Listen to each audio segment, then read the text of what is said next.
Join us on the Path Radio Mix online. And to get there, type in thepathradio.com.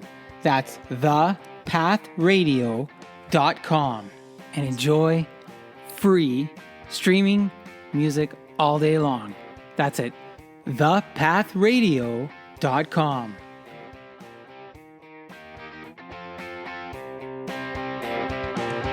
All right, now let's get to the main show, the Monthly Social Podcast, with me, your host, Guido Perino, as you go on with Guido.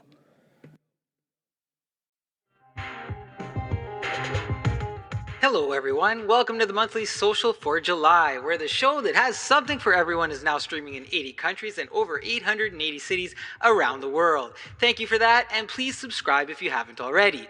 This month, I explore bad things that turned out good in my intro before I welcome our special music guest, Derek Davis from Babylon AD, as we bang the bells all the way to Rome. Derek talks about the band's success, their music in the RoboCop 2 movie, working with producer Clive Davis, some controversial music, and their new album. It's a real banger that you'll want to hear all of. Then, in our self-help segment, we'll catch up with personal trainer, certified nutrition specialist, coach, and European weightlifting champion who overcame multiple sclerosis, Kim Rahir. She's going to tell us how to get fabulous in 15. I also continue the self-help journey with an opinion look at when assertiveness turns into bullying and how you can spot the differences for a better you. I'll dip into some current sports and a whole lot more while we check out some music from Babylon AD. So let's go! But first, a word from one of our friends of the podcast, Johnny Prosciutto. Johnny Prosciutto, artisanal Italian homemade products. We make it like our grandfather, or as we say, Nonno. Naturally cured, old-fashioned, and delicious. Order online at johnnyprosciutto.com. And we deliver right to your front door, where the only thing left for you to do is enjoy it with your friends and family. That's johnnyprosciutto.com.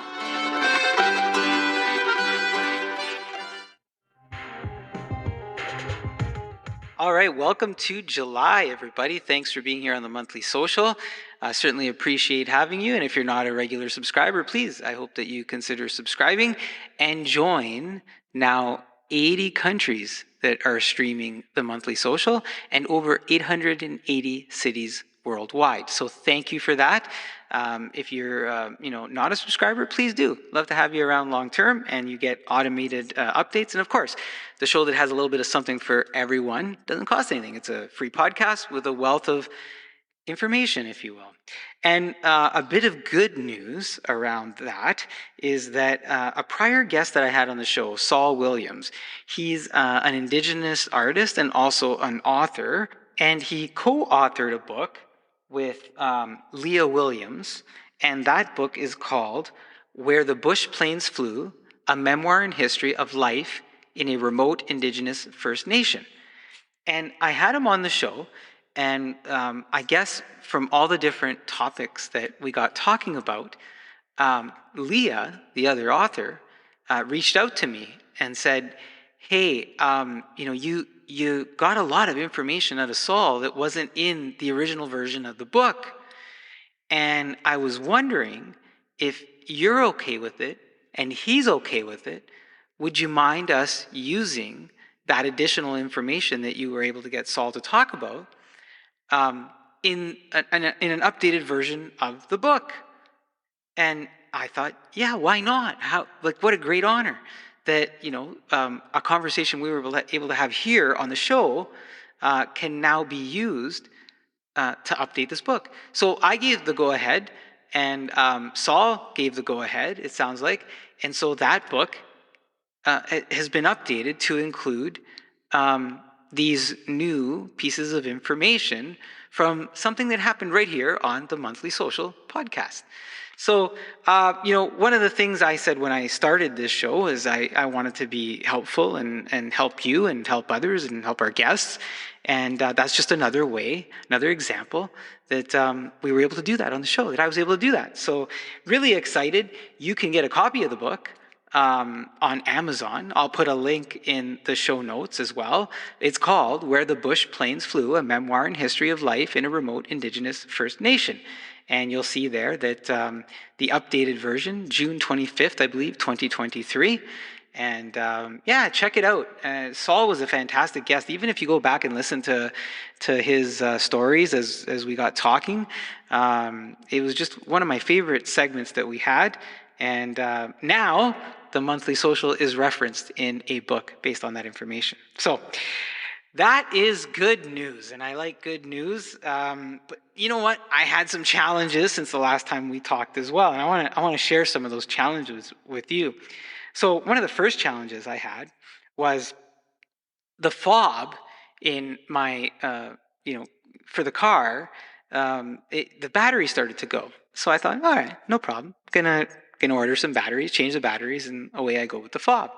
So I order this Duracell, or I pick up this Duracell 3-volt battery package, and it's got 3 of these flat batteries in the package. And I go to try and rip the package open, and I can't. Like, there's no rip to it. It's like it's been fortified with something. So I thought, okay, well, I'll grab a pair of scissors. So I grab a pair of scissors and I try to cut through, just to get to the one battery. And I managed to cut around one of the batteries. And I thought, okay, well, obviously I cut the plastic. I should be able to just peel it back and get the battery. And I can't.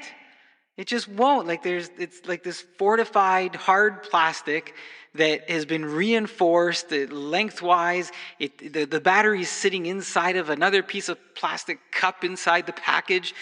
And I'm fighting with this thing.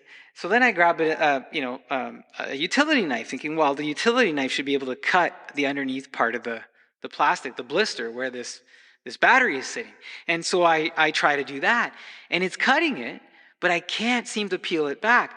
Look, it took me a long time to eventually get to this battery. And the package looks mangled. And 2 of the 3 batteries look pristine, like they're still in their little bubble thing, right? But and the one, I finally did get the one out, and I noticed as I was getting it out that there's some sort of warning that the batteries are bitter tasting, a child warning. So at some point, some child in a previous package must have gotten to one of these things, swallowed it, and had to have been taken to the hospital and having them get either a battery out of their throat or, God forbid, worse. But to now get into this package was not just an adventure, but quite the challenge. And I will say, hey, thankfully, putting the battery in the fob worked. And so the end result was great. My household struggles didn't end there. A while back, we had, after many years, decided that we were going to get some new dishes, and we got these new dishes. And there's these little bowls, right? So the bowls stack up on each other, and we ended up that 2 of the bowls got stuck together. And I'm thinking, okay, well, I'll wiggle them apart, or maybe they're just kind of stuck a little bit. And there was nothing, I couldn't do anything to pull these 2 little bowls apart unless I broke them, right? So I started doing some research. And the research I found, somebody suggested, well, put ice in the top bowl, and then get another bowl and boil some water, and put the water in a bowl, and put the bottom bowl inside that hot water, and let the ice sit in the top one. And after about 5 minutes, empty the ice, and you should be able to pull these bowls apart. Sometimes you watch these videos and I'm thinking, is it real? Did they really do this? Is this a setup? Whatever. I got nothing to lose at this point. I can't get these bowls apart, and there's nothing I could do that I've tried that isn't just outside of breaking them. So I take a bunch of ice cubes and I put them in the top bowl. And then I get distracted. I am boiling the water in a kettle, but I get distracted, something else happened, and I have to kind of go away for a few minutes, and then I come back and I realize, you know what, I'm going to have to boil the water again. But let me see if even the ice did something. So I dumped the ice out of the top bowl, I grabbed them, and lo and behold, even without the heat on the bottom one, they come apart. And I was so excited. So, a bit of bad news, but a bit of good news. Same thing with the battery. Trying to get to it was not a good experience. Bad news. Getting it, making the fob work, good news, right? Okay. Anyways, continuing on with some of the other things that I wanted to share with you. As you know, or may not know, Sabrina Carpenter announced that she's going to do a whole bunch of concerts. And, the tickets became available through Ticketmaster. You had to register, and there's multiple waves of sales of these tickets. And so the kids wanted to go see Sabrina Carpenter, so I thought, okay, I'll try and register.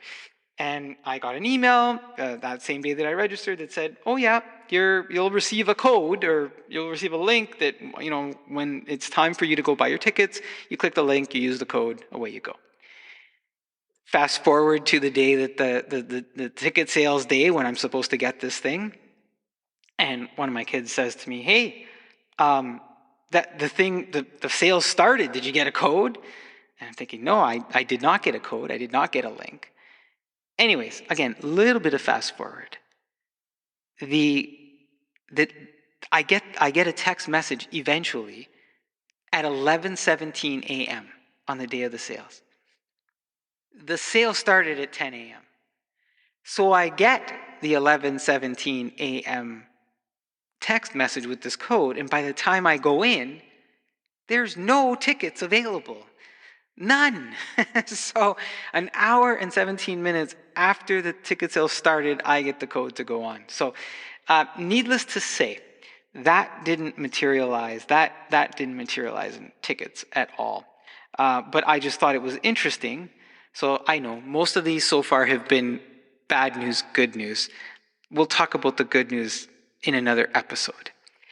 The last thing that I wanted to share with you, and this is kind of fun. If you've ever done online sales, either through Kijiji or Facebook Marketplace, you put your product online, you put a description, you put a price, and you make it public so people can, if they're interested, might buy it from you. And so I had an old Apple Watch that was still really in great condition. I had just upgraded because I needed some different functionalities for my smartwatch. And so I put this Apple Watch online on Kijiji. And I had a number of people reaching out to me. But just some head scratchers, boy. I had one who says to me, hey, will you take $100 for it? And I said, sure, yeah, that's my set. I mean, I had listed it at 150, knowing that there's this negotiation dance that goes on all the time. And so I was good with $100. And so after doing this and then finding out where we could meet to exchange it, the person comes back and says, well, I have to ask, could you do it for 90? And I said, no, we had agreed to 100. And that, then they were kind of like, disappeared for a little bit. Then they came back again and they said, well, would you be willing to drive out to Mississauga to bring it to me? And I'm like, no, I'm not going to drive out 2 hours to bring you a watch to get the extra $10 that you were originally going to give me. So that one didn't work out. Eventually, I had a bunch of exchanges that were, similar. Hey, I'll offer you 50, I'll offer you 75. And for some reason, people think that if they say something like, you list it for 150, well, I'll give you 50 cash and come right now. Right, that's going to make me so excited to give it to you because you're bringing me $50 cash and coming right now. No, that didn't work out either. Eventually, the watch sold, and the individual who I sold it to, that was an interesting exchange too, because they contact me and they say, well, can you meet? And I say, yeah, what time? And we agree on the time. And then at some point, this person messages me and says, I'll let you know when I'm leaving. But they had already said, let's meet at, like 9 o'clock or something. So I get out there and I'm kind of waiting. And, after about 20 minutes, they're not there. I contact them because we had exchanged numbers. And, they say, oh, well, I'm 12 minutes away or something from, that's what the GPS says. Okay, fine. I'll wait a little longer. And so they show up. And of course they want to look at the watch. I have no problem. It's all charged up. I have the original box. If anybody knows me personally, I take really good care of my stuff, and I keep boxes and I repackage things. And because if I ever do sell it, I want to give somebody something that's good, right? I don't like selling things that are bad and then having people not happy, right? Anyways, this fellow proceeds to not just look if it turns on and is working. He wants to set it up with his iPhone, and he's having a hard time, and it's dark outside. And then he's like, well, can you set it up with yours again? I'm like, no, I already have mine set up with mine. And anyways, he does end up taking it, and I hope all is well with him. It's a great watch and stuff. So there's my, some mostly bad that turned into good, but there's just some struggles out there that we have sometimes. But you know what's not a struggle? The Monthly Social podcast is not a struggle. I have a great show again. I'm super excited about the music guest that we have right now, Derek Davis. He's coming up in the first segment from Babylon AD. So let's get to him, and thank you for being here. Hello, everyone, and welcome to the Monthly Social Music Spotlight. I am your host, Guido Perino, and with me today is the lead vocals of the Wrecking Machine band we've banged the bells with, Derek Davis of Babylon AD, with news of new songs, an album, and tours as we explore his journey from the birth of the band in the Bay all the way to Rome today. Derek, thank you for being here today. The pleasure is ours. How are you? Thanks for having me, man. Yeah, it's great to be here. Can't wait. Right on. You're looking good. And I mentioned in the opening the Bay as a reference to San Francisco Bay, where your band Babylon AD emerged. Is that still your home base? Basically, yeah, pretty much. Yeah, everybody's pretty much, within about a 45-mile-an-hour radius, but we're all still here, That's right on. Giving love to the Bay still. Look, what can you tell us about the Bay that's different today from when you first belted out your first band vocals? Well, when we first started years ago, the music machine was just the whole scene was off the hook. There was clubs open every night. Anyone could go out probably 6 nights a week. Maybe Sunday was a little low, but you could go out to a club on Monday, a jam night on Tuesday. I mean, there was clubs everywhere. And, you had the Keystone Palo Alto, the Keystone Berkeley, the Omni, the Cabaret, Nile Station. You probably had 10 clubs around here, around the San Francisco Bay Area that bands played at all the time.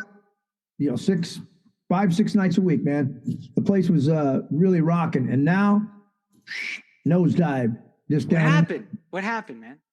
I don't know, man. I think that music changed a little bit. Everybody got older. Different types of music started taking over. There's a lot of that EMD stuff that my kids listen to and stuff like that, and they go to those kind of rave clubs and everything, and everybody does a lot of mollies and stuff like that, and they think that's cool. And they got that same beat over and over for about 4 hours, and doesn't make sense to me, man. But like my wife said, you're getting old. I'm like, it doesn't make any sense, No. Yeah, I think it's kind of like YouTube. Video killed the radio star. It's kind of like different types of music killed the music scene, and also it's just not as vibrant, man. But like, I'm going to go to San Francisco tomorrow and do some interviews and stuff at some radio stations. But every time I go there, which it's about a half hour from my house, and every time I go to the city, it's just not the same, man. It's a lot of trash, a lot of bums running around and stuff. It's crazy, man. It's just doesn't have the same vibe. You know what I mean? So it's sad to say, but I wouldn't recommend anybody taking their vacation there. I think they'd want to get on a plane and go back home. It's funny you talk about like how, some of these places started shutting down, and we're talking about the Bay, but, I've moved around. I've lived in a few different cities throughout the years, and I could tell you that I probably witnessed the same thing. I witnessed where some of the bigger rock clubs where there was a lineup to get in. Yeah. They just ended up closing down, and now maybe you've got one or two, or maybe you've got a night where they like a rock night or something like that. Yeah. but it just isn't what we were, accustomed to growing up with, or Yeah, I can honestly say that in the whole entire Bay Area, because we still play out like we played out on Saturday night. We played a place called Retro Junkie, and that's one of the few places that still have nationals come through. I would say there's probably 2 or 3 places in a 50-mile radius in the whole Bay Area that you could even play live show. Everything else is dead as a doornail, and I think COVID helped too. Kind of put the nail in the coffin, right? That kind of messed everything up too.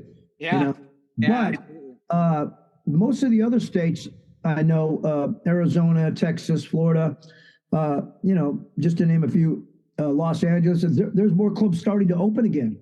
I don't know if you've noticed that in your neck of the wood, but there's a lot of rock clubs starting to spring up again in the last year or so.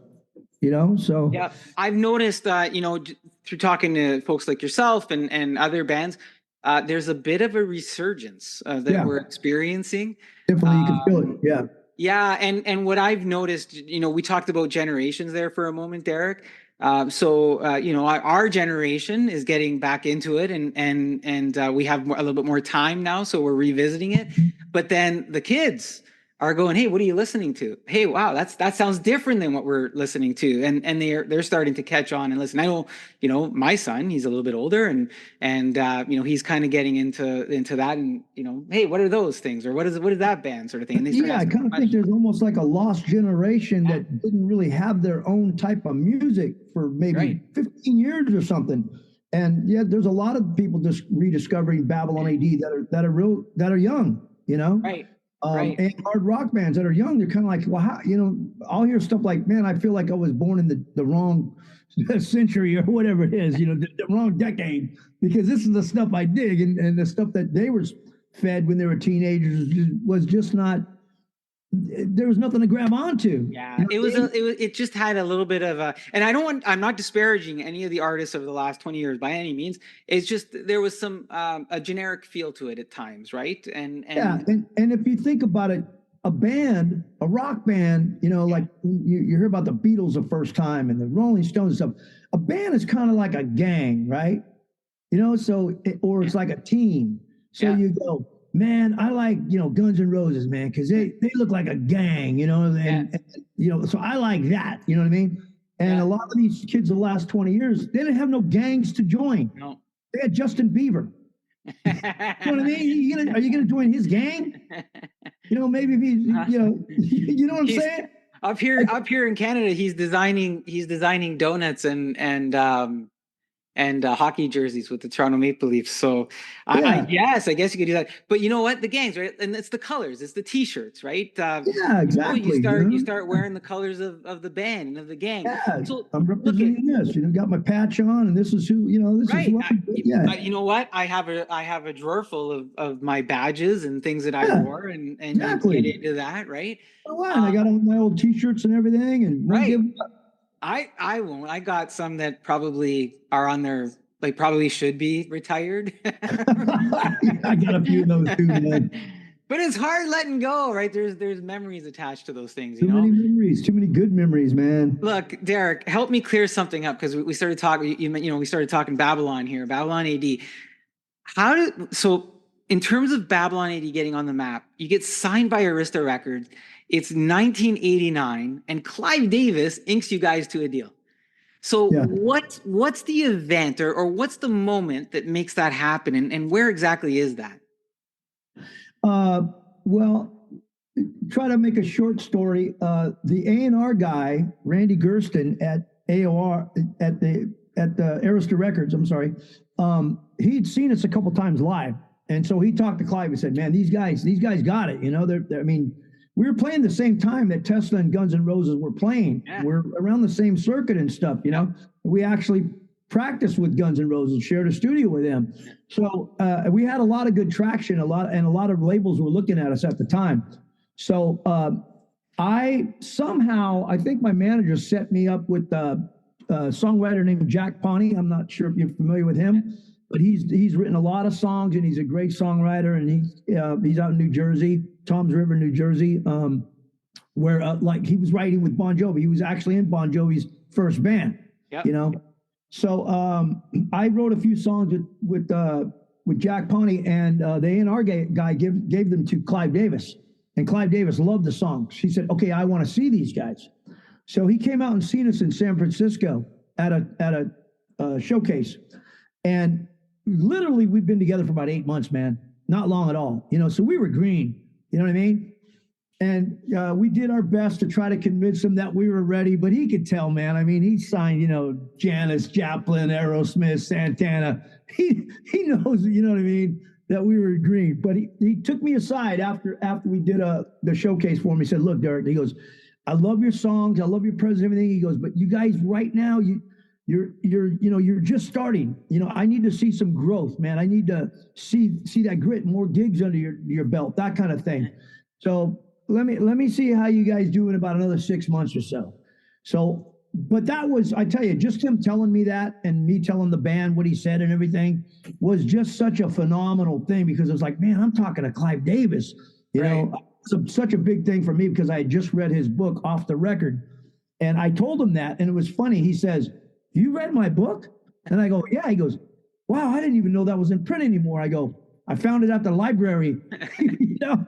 And so I think that kind of, you know, warmed him up to me a lot. You know what I mean? So it was about 6 months later, we moved to Los Angeles, and we were all staying at this apartment called the St. James that they had just built. And everybody was there, man. Charlie Sheen was there. I mean, there was rock stars there, and there was actors and actresses there, and models and everything. It was right down the street from Hollywood Boulevard, man. So we thought we were in heaven. But there was 7 of us living in a 1-bedroom apartment, you know? And literally, I swear to God, we got there, I think, on a Thursday night. By the time we pulled in a van, you know, it was kind of like Scooby-Doo almost, man. And we had all our equipment in a truck behind us, you know.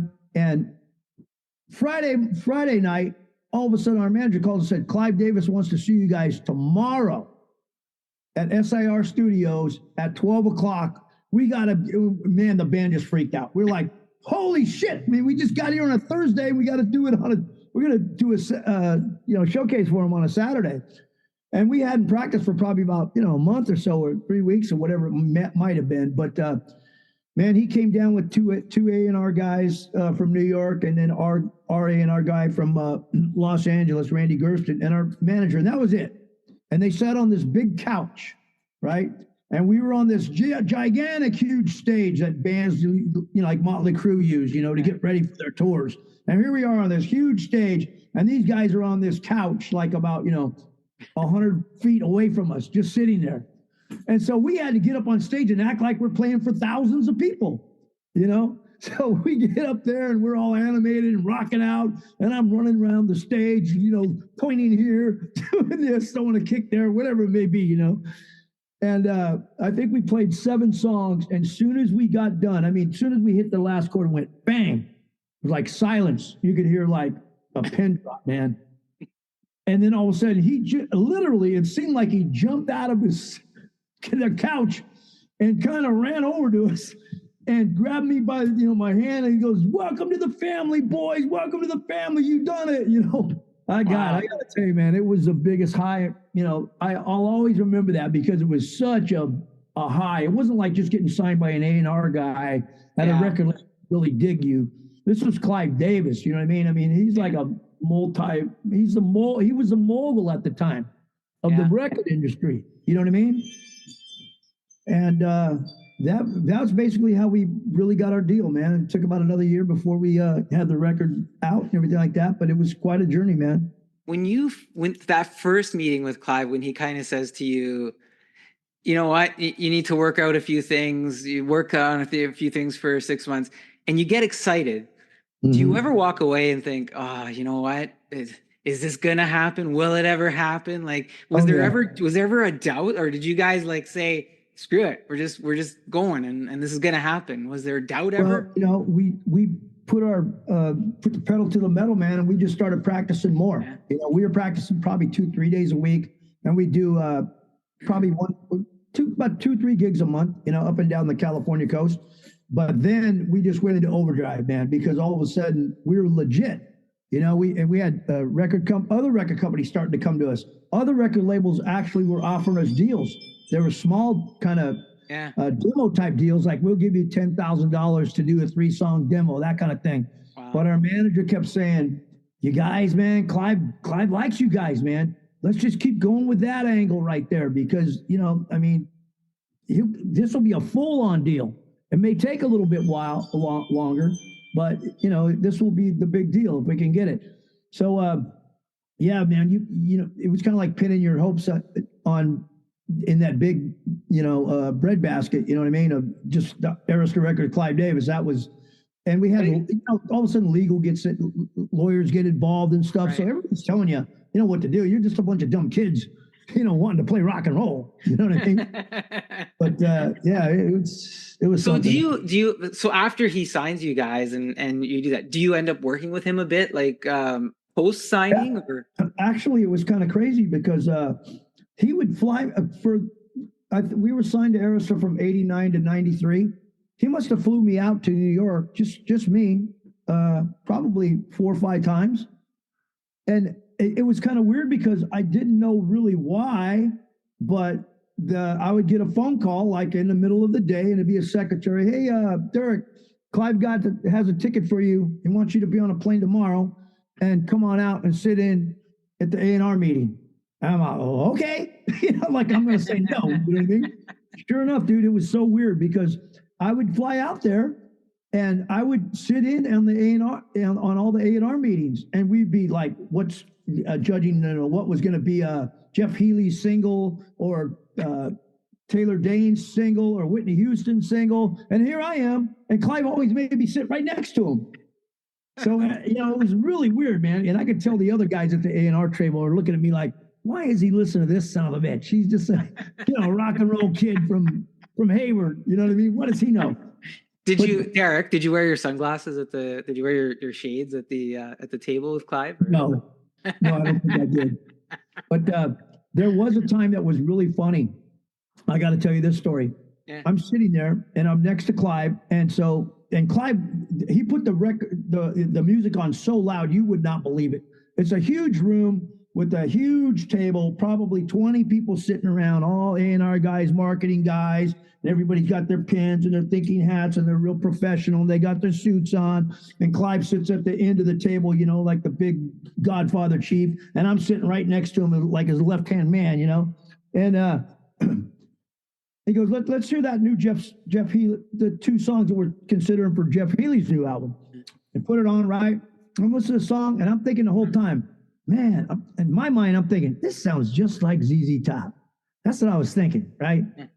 So we get done, and the song gets over, and so then they start discussing the song, everything. And so Clyde goes, "Well, I want to know what you think, Derek. What do you think about this song?" And he goes, "Give me your honest opinion. Tell me what you think." And I go, "Honestly, it sounds just like ZZ Top to me."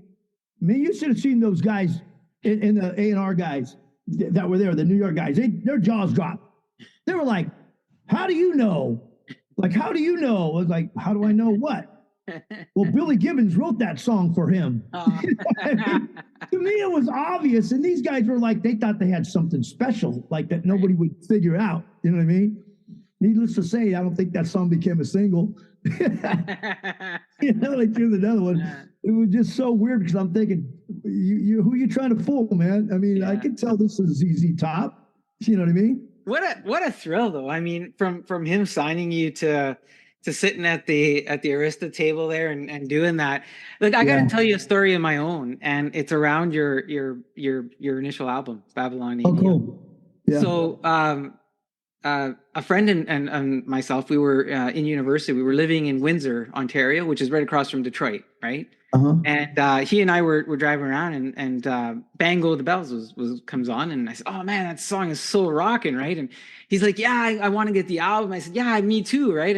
But we hadn't gotten it. We were coming from Sault Ste. Marie to Windsor, and so we were heading to an album store, and it wasn't one of the big, boxy stores or whatever. It was a local music store. I think it was on Ouellette Street in Windsor, and we, periodically we'd go there and buy a couple of albums. Money was tight, but music was important, right, Derek? So we'd go get our songs. So I said, "Yeah, I'm gonna try and find that the Babylon disc and grab that." So we go and look through the catalog, Babylon AD. and there's a little card, sold out. I'm like, God damn it. Okay, well, whatever. We'll have to get it another day. And so we're still looking around, and I'm walking around, and there's another catalog area, and it says rock and roll metal. And so I start going through the CDs, and lo and behold, there's a Babylon 80, record sitting there. Yeah. So I grab it, and I go over, and I my buddy, I hold it up, and I go, check it out.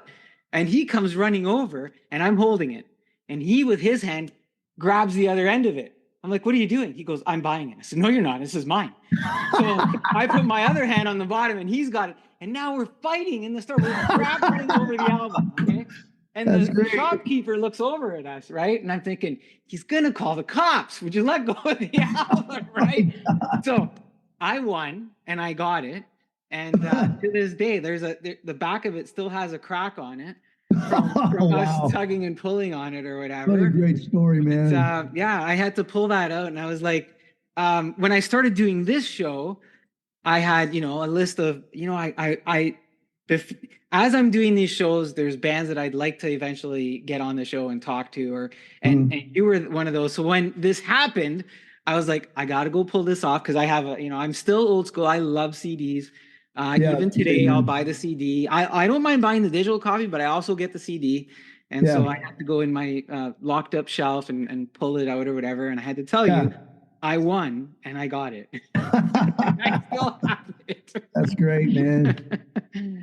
Yeah, and that I've taken the CDs with me all over the place, so it's a real treat having you here. So, look, so you released the album, you signed with Arista, you released the album, things are going good. We hear The Kid Goes Wild on the soundtrack for RoboCop 2. Yeah. So what brought that to life, Derek? And what's the band mood? Is you start mingling with Hollywood here. And I know you say, hey, I'm in LA and there's all these Hollywood things where we're staying at, but how do you land this? And then, how does that come out? Well, so we did Hammer Swings Down was our first video. And then we did Bango the Bells, the video singles back then. And then we did Bango the Bells, and that kind of put us even more on the map. Headbangers Ball was playing us more, and we're getting some rotation across all the states. And then we were about to put out Desperate, the ballad. Yeah. And we thought, oh man, this is going to break us. And Clive always told me, he goes, I'm going to make this the dream on of, like Aerosmith. He'd tell me how he's going to do this and do that. So I was like, oh man, I can't wait. This is going to be great. You know what I mean? Desperate's coming up any day now. They're starting to gear up radio for it. They're starting to make artwork. And all of a sudden, Orion Pictures calls our manager and calls our A&R guy and says, hey, we want to use this song Kid Goes Wild in our movie for RoboCop. And so they said, and we'll pay for the whole video. We'll pay for everything, and we'll use the song, and we'll put it on the trailers and everything. So then all of a sudden, Arista switched gears. They said, okay, they're going to play for the video. Videos back then were $100,000, man. Oh yeah. So, and we'll get RoboCop in it. We'll get the kid in it, and we'll do this, and we'll really play it up. And you guys will be in the movie and all this crap, right? So of course we couldn't say no, right? We're like all excited. Yeah, this is going to be great. We're still thinking we're going to release Desperate, right? So then RoboCop comes out maybe about, I don't know, a month or two later, whatever. And, that song did some pretty good at the radio station, everything like that. And we go to the record label. Now it's almost a year, man, because it's about every 3 months you release something back in those days. Yeah. Now it's about a year. And we go back to the record company and we go, all right, we're ready for Desperate. And then they're like, oh man, we're just kind of exhausted, man. We're kind of exhausted on this record. We're trying to work something else. Oh my God, man, you could, man, the band was so disappointed. We were so bummed out. And we were like, what about Clive said this? I know Clive still wants to do it, but the rest of the company is like, let's move on. You guys got to start working on another record. It's been a year now. We toured the States multiple times, like 8 different times, Right.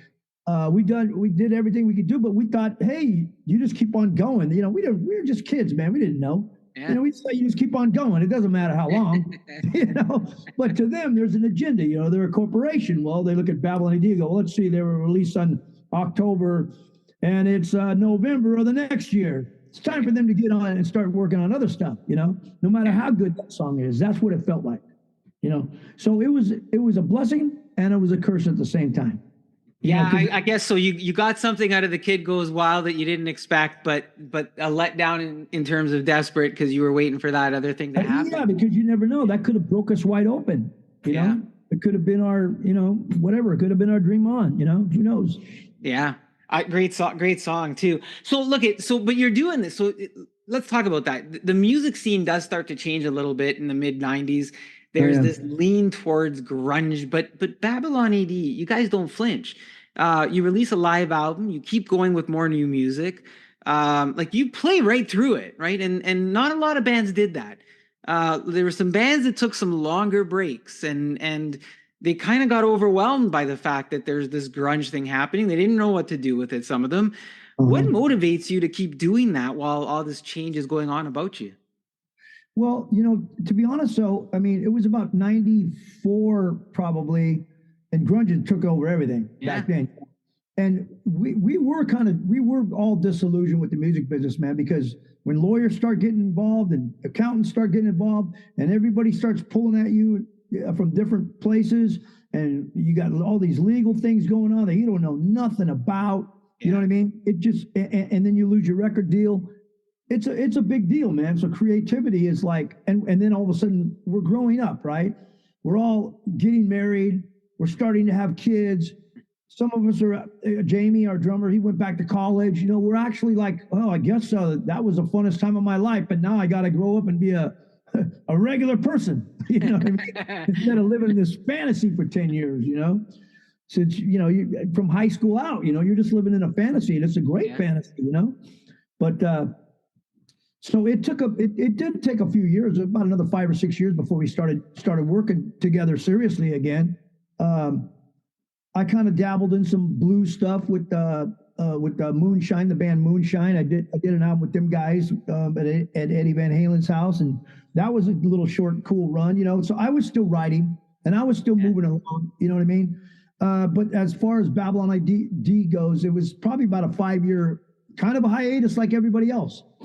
You know what I mean? Yeah, but I look at your hiatus and I think there was some longer there was longer breaks than Babylon. It seemed like you guys, Oh, there's a lot of bands that, you know, yeah, I'm surprised even like you 20 guys years kind of later. just went, all right, like all of a sudden, yeah, I get it. We're gonna take this little break. We did this thing, but you just kind of keep going with it. And even that, so you have a bit of a different lineup today than the AD of Babylon. Um, was that Derek? Was there a bit of a challenge in having some of the new membership and then keeping the essence of what Babylon was?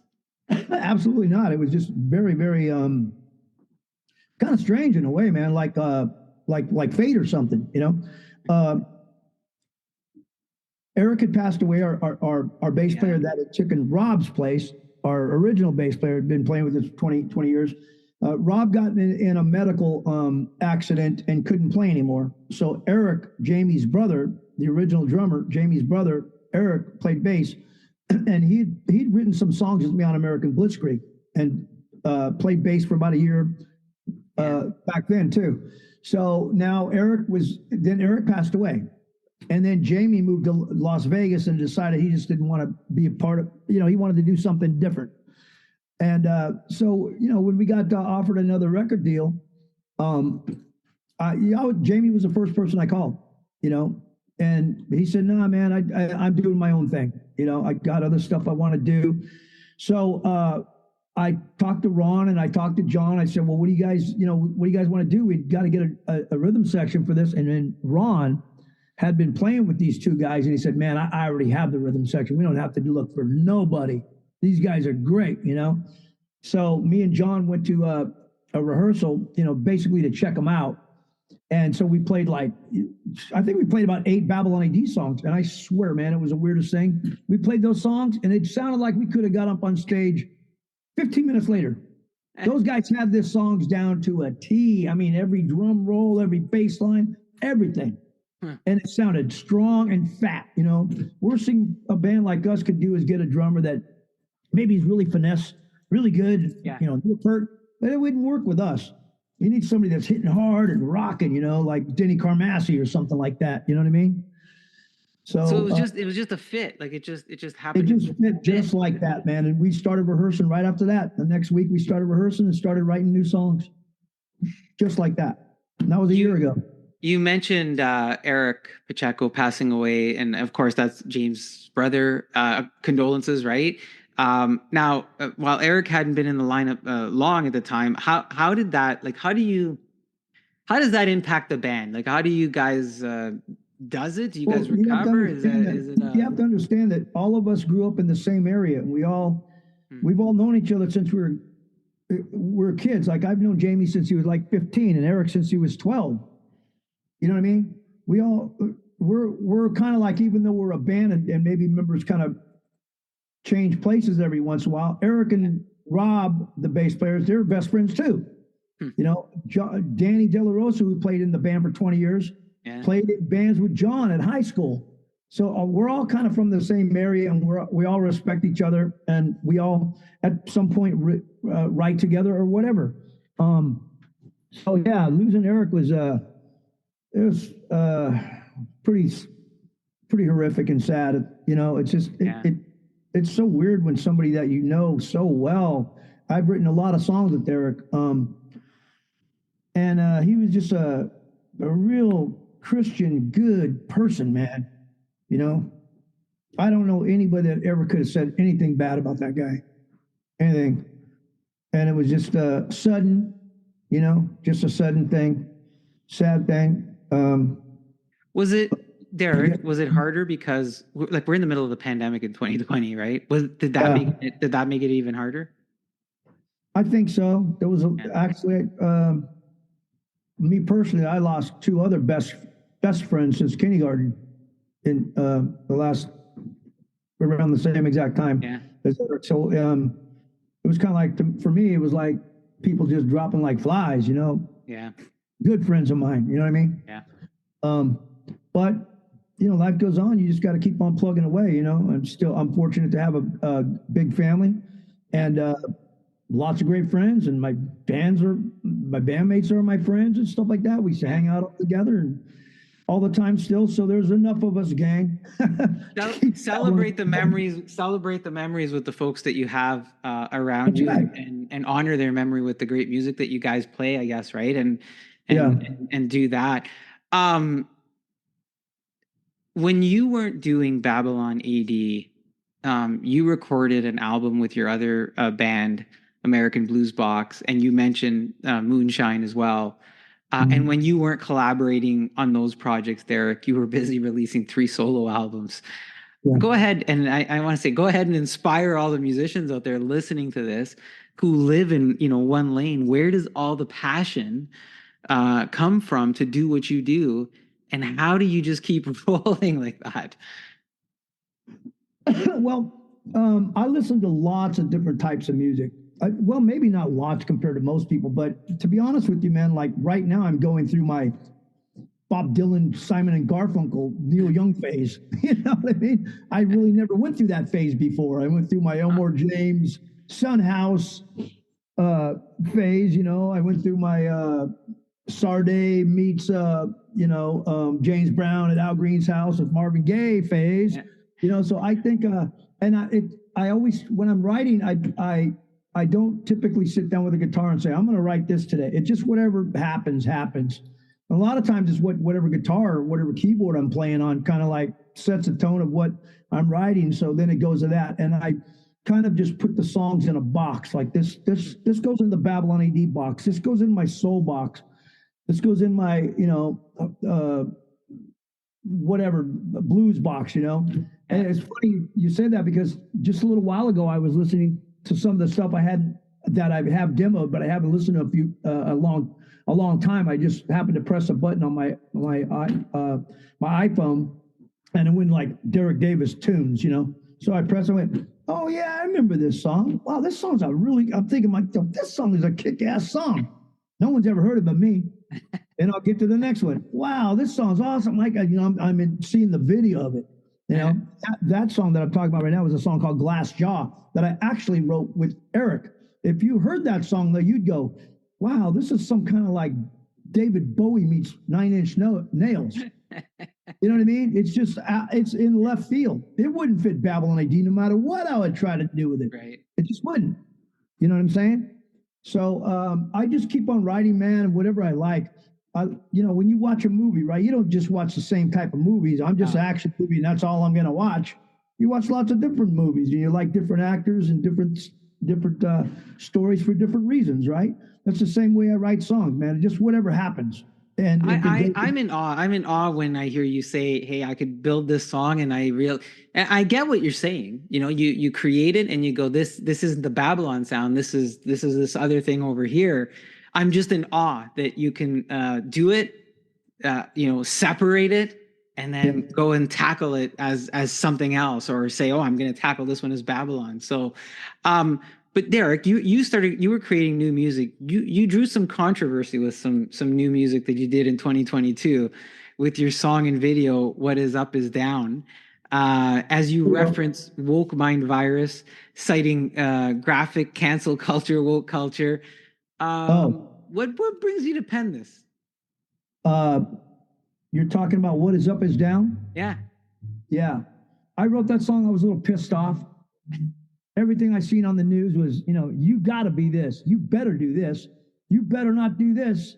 And it seemed like a bunch of smart ass little college people running around with their green hair. And I'm going to, cancel you and I'm going to cancel you. And then you watch some TV shows like The View and how dare that lady do this? How dare, it's like, I just want to say, screw you, man. I'm going to write a song about all you people who are picking on everybody. You know what I mean? We all don't have to conform. We all don't have to stay in a straight line or stay in the same box. Why can't we do whatever we want? And like, who are you to tell us what to do, or tell me what to do, or tell someone else what to do, or tell me what I like? Maybe you like chicken, I like steak. So you're going to say to everybody, I don't like him, and nobody of my friends better like him because he likes steak. What the fuck? I mean, so I basically wrote a song. Yeah, I dig the song, man. It's really soulful and everything. But that's what it's about, man. It was a play on screw you, cancel culture. You know what I mean? So, Oh, that's wild. That's what. So did you catch some heat for it, or did I what? did you catch some heat? Did you catch some heat for it? Oh yeah, I didn't even put it out for about a month or so. My wife was like, "I don't know if you should put that out. People are going to be mad at you." And I get, that is my point, man. That's exactly my point. She's worried that people are going to get mad at me because I got a song talking about people getting mad at other people. And so finally one day I said, "F it, I'm going to put it out right now. I don't care what anybody says." And yeah, I did get a little slack from people. Like, they wouldn't say "how dare you," but like, they're the cancel culture people. Yeah. I'm speaking my mind, saying what I want to say. You know what I mean? About America and about our beliefs and our system of justice and everything, how it all works together, the way I see it. But that doesn't mean it has to be the way they see it. You know what I mean? And yeah, so I did get a little bit of heat from that, but I don't care. I look at it this way: it's a badge of honor if I do get heat. If I don't, then I'm not doing something right on that kind of song. You know what Yeah, I mean? and you know what? Like you were talking earlier, the different bands and stuff, and it we needed that. I think we need rock and roll, and we need the rock music to do that again, because I think we stopped doing it, right, for a little while. I just wanted to take a stick and poke it in their damn eye. You know what I mean? Wake up here. Let me clean your brain a little bit, man. Everybody's not the same. We're not all robots. Now, on that note, with the controversy in the video, and you guys doing that, and um, do you think we're still spinning a bit out of control, like right now today? Yes, I do. I think the AI thing is even scarier, to be honest with you. You know, I think that's going to spin us way out of control pretty soon. Are But you gonna do? that's my opinion, though. I don't know. I could be 100% wrong. Matter of fact, I hope I am wrong. Do you think music? Do you think music? Do you think the stuff that like you're doing when you bring some of that awareness with the song? Do you think that's going to help us out some more though? I doubt it, man. I think people are already jumping down that rabbit hole more Yeah. and more. It seems to me every single day I hear different stuff of people talking about the great thing AI is and all this other kind of crap. But I actually seen on Friday on the BBC, there was the godfather of AI who thought of the whole damn thing. He's an older guy. Man, if you just listen to this guy talk, if the rest of the whole wide world would watch this show and Yeah. see what he was saying, everybody would be like, "Stop right now! Stop it!" You know what I mean? Elon Musk is saying in 6 months, it's going to be there's not going to be a human being on Earth that's ever lived that's going to be smarter than AI. And the guy, It's interesting because the guy in the PDC was saying that when it takes over, it is going to take over and try to take over the human race. I mean, it sounds crazy like a science fiction movie. It does. But I mean, that's what he's saying. And he was the creator of it like from 50 years ago. Do you remember, was it the Smashing Pumpkins, Bobby Corrigan there?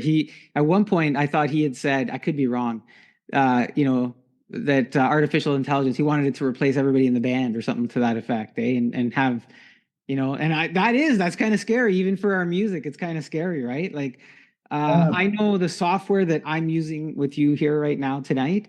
I have these options to leverage artificial intelligence. I haven't turned any of it on because I don't know. I'm not ready to use it. I'm not ready to use it. I have a friend that's a songwriter, and he scared the shit out of me a couple weeks ago. He doesn't have he's got a recording studio at his house, but it's not really really good one and everything like that. And so he sent me this song. He said, "What do you think?" I said, "That's pretty cool, man. Yeah, I like it. It had a good driving beat. It was about AI too, which is weird. The lyrics were about AI, how AI was going to take over the world. Right. It was kind of like that, but there was a big chorus, like a Motley Crue type of chorus, a guy singing. I swear to God, I thought it was him singing. I thought it was a band." He said, "No, dude." He goes, "You know how I wrote that song?" I go, "Why? How?" And he goes, "All I did was talk into my computer AI. It took me 2 hours to write this song. I told it what I wanted, what chords I wanted to use. I wanted a big chorus that did this, blah, blah, blah. I wanted this. This was the song about AI, how it takes over the world, kind of like your song Wrecking Machine in a way. He said, "I didn't do anything." I said, "Man, you got to be kidding me." And I swear the guy's voice kind of sounded like Mark Slaughter's or something. Oh, wow. I mean, it was a good voice, and it was a good chorus, everything. And I'm like, and he was saying, "Dude, the music, it's over, man. It's over for us in another couple of years." But he was kind of saying like it's a good thing for people like him that don't have a studio and all. I'm saying, man, you got to be crazy. I go, that means a 98-year-old man, a 4-year-old child could just write a song. What kind of talent is that? I said, that's cheating. That's cheating, man. You can't. It is. You know what I mean? That's like finger painting a Van Gogh artist and say, "Oh, I did that." You know what I mean? I don't know. I couldn't tell you what, like, again, I'm projecting on artists. I couldn't tell you what the joy would what joy would that be as an artist to say that you did that? I don't know. And even myself as a listener, I like the real Derek Davis, and I like what the real Derek Davis does. He was explaining to me, he said, "Okay, so what you say to it, you say to the AI, whatever it's called, put in the most popular chord structures of the last 2 years, hit songs." And it'll be like, C, D, A, B, G at this tempo or whatever. These are the most popular chord structures. Oh, okay, this is what everybody's listening to. Put in the most popular vocal, that blah, blah, blah, blah, blah. You know what I mean? I'm like, to me, it's just, it's insane, man, that you could think that you created that. No, you didn't create shit, man. Yeah. You know what I mean? A little bit off the beaten path here, and then we're going to bring it back to music. There was a computer company, and I don't want to mention the computer company, who it was or whatever, but there was this artificial intelligence bot, and they had a couple of different computers, and the two computers were sending messages to each other, right, as part of the programming.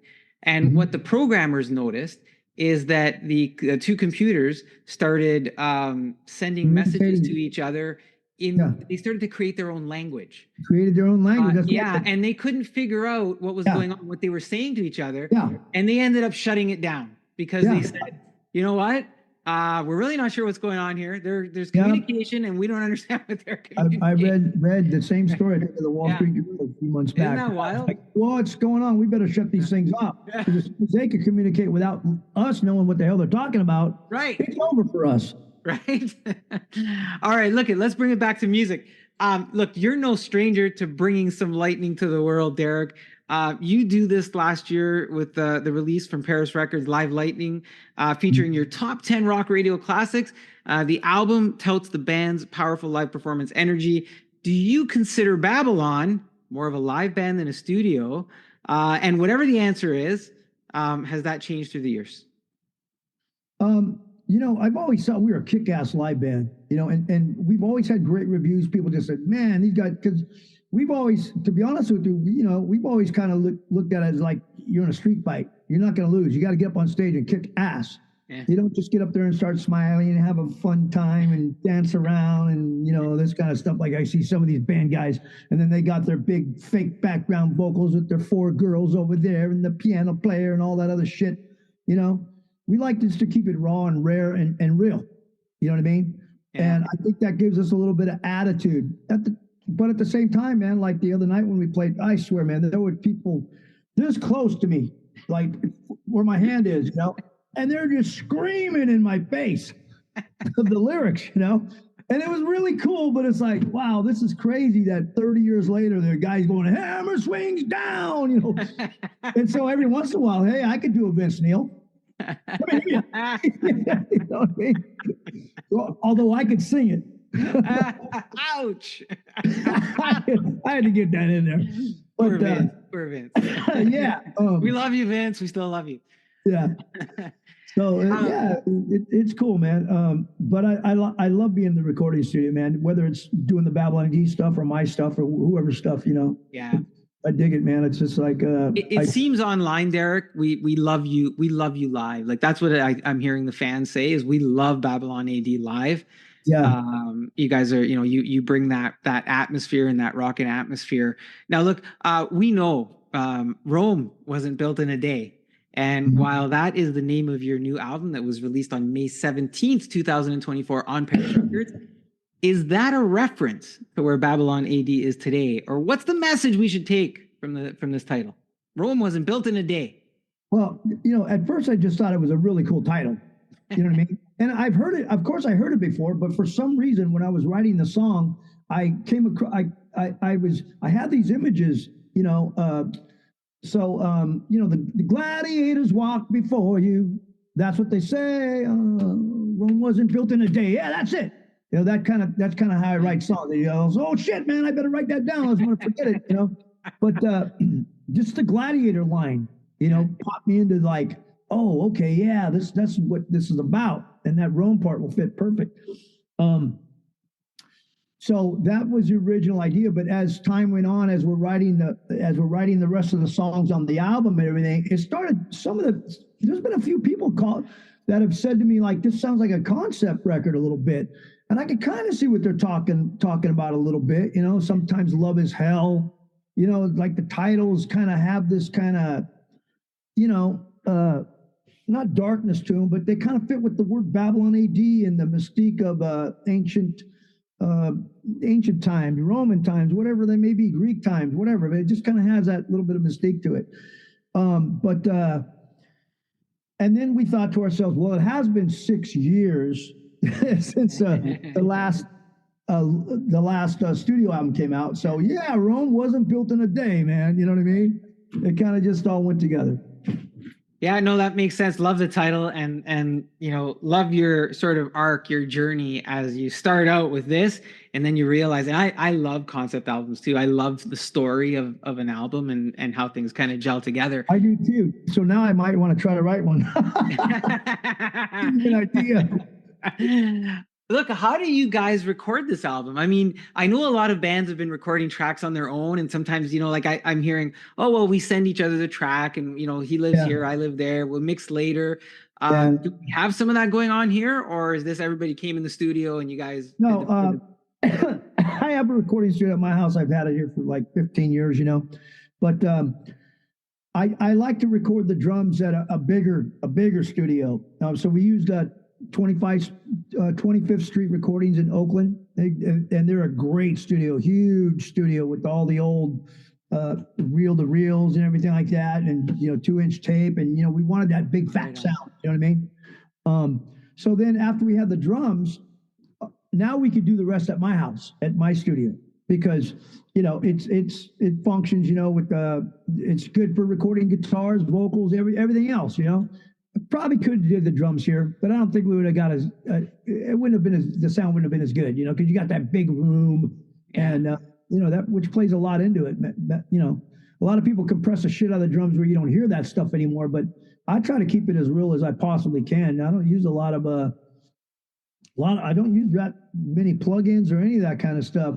Or like when we do our background vocals and things like that, there's no, I'm just going to fly this over here and I sing it one time. You know what I mean?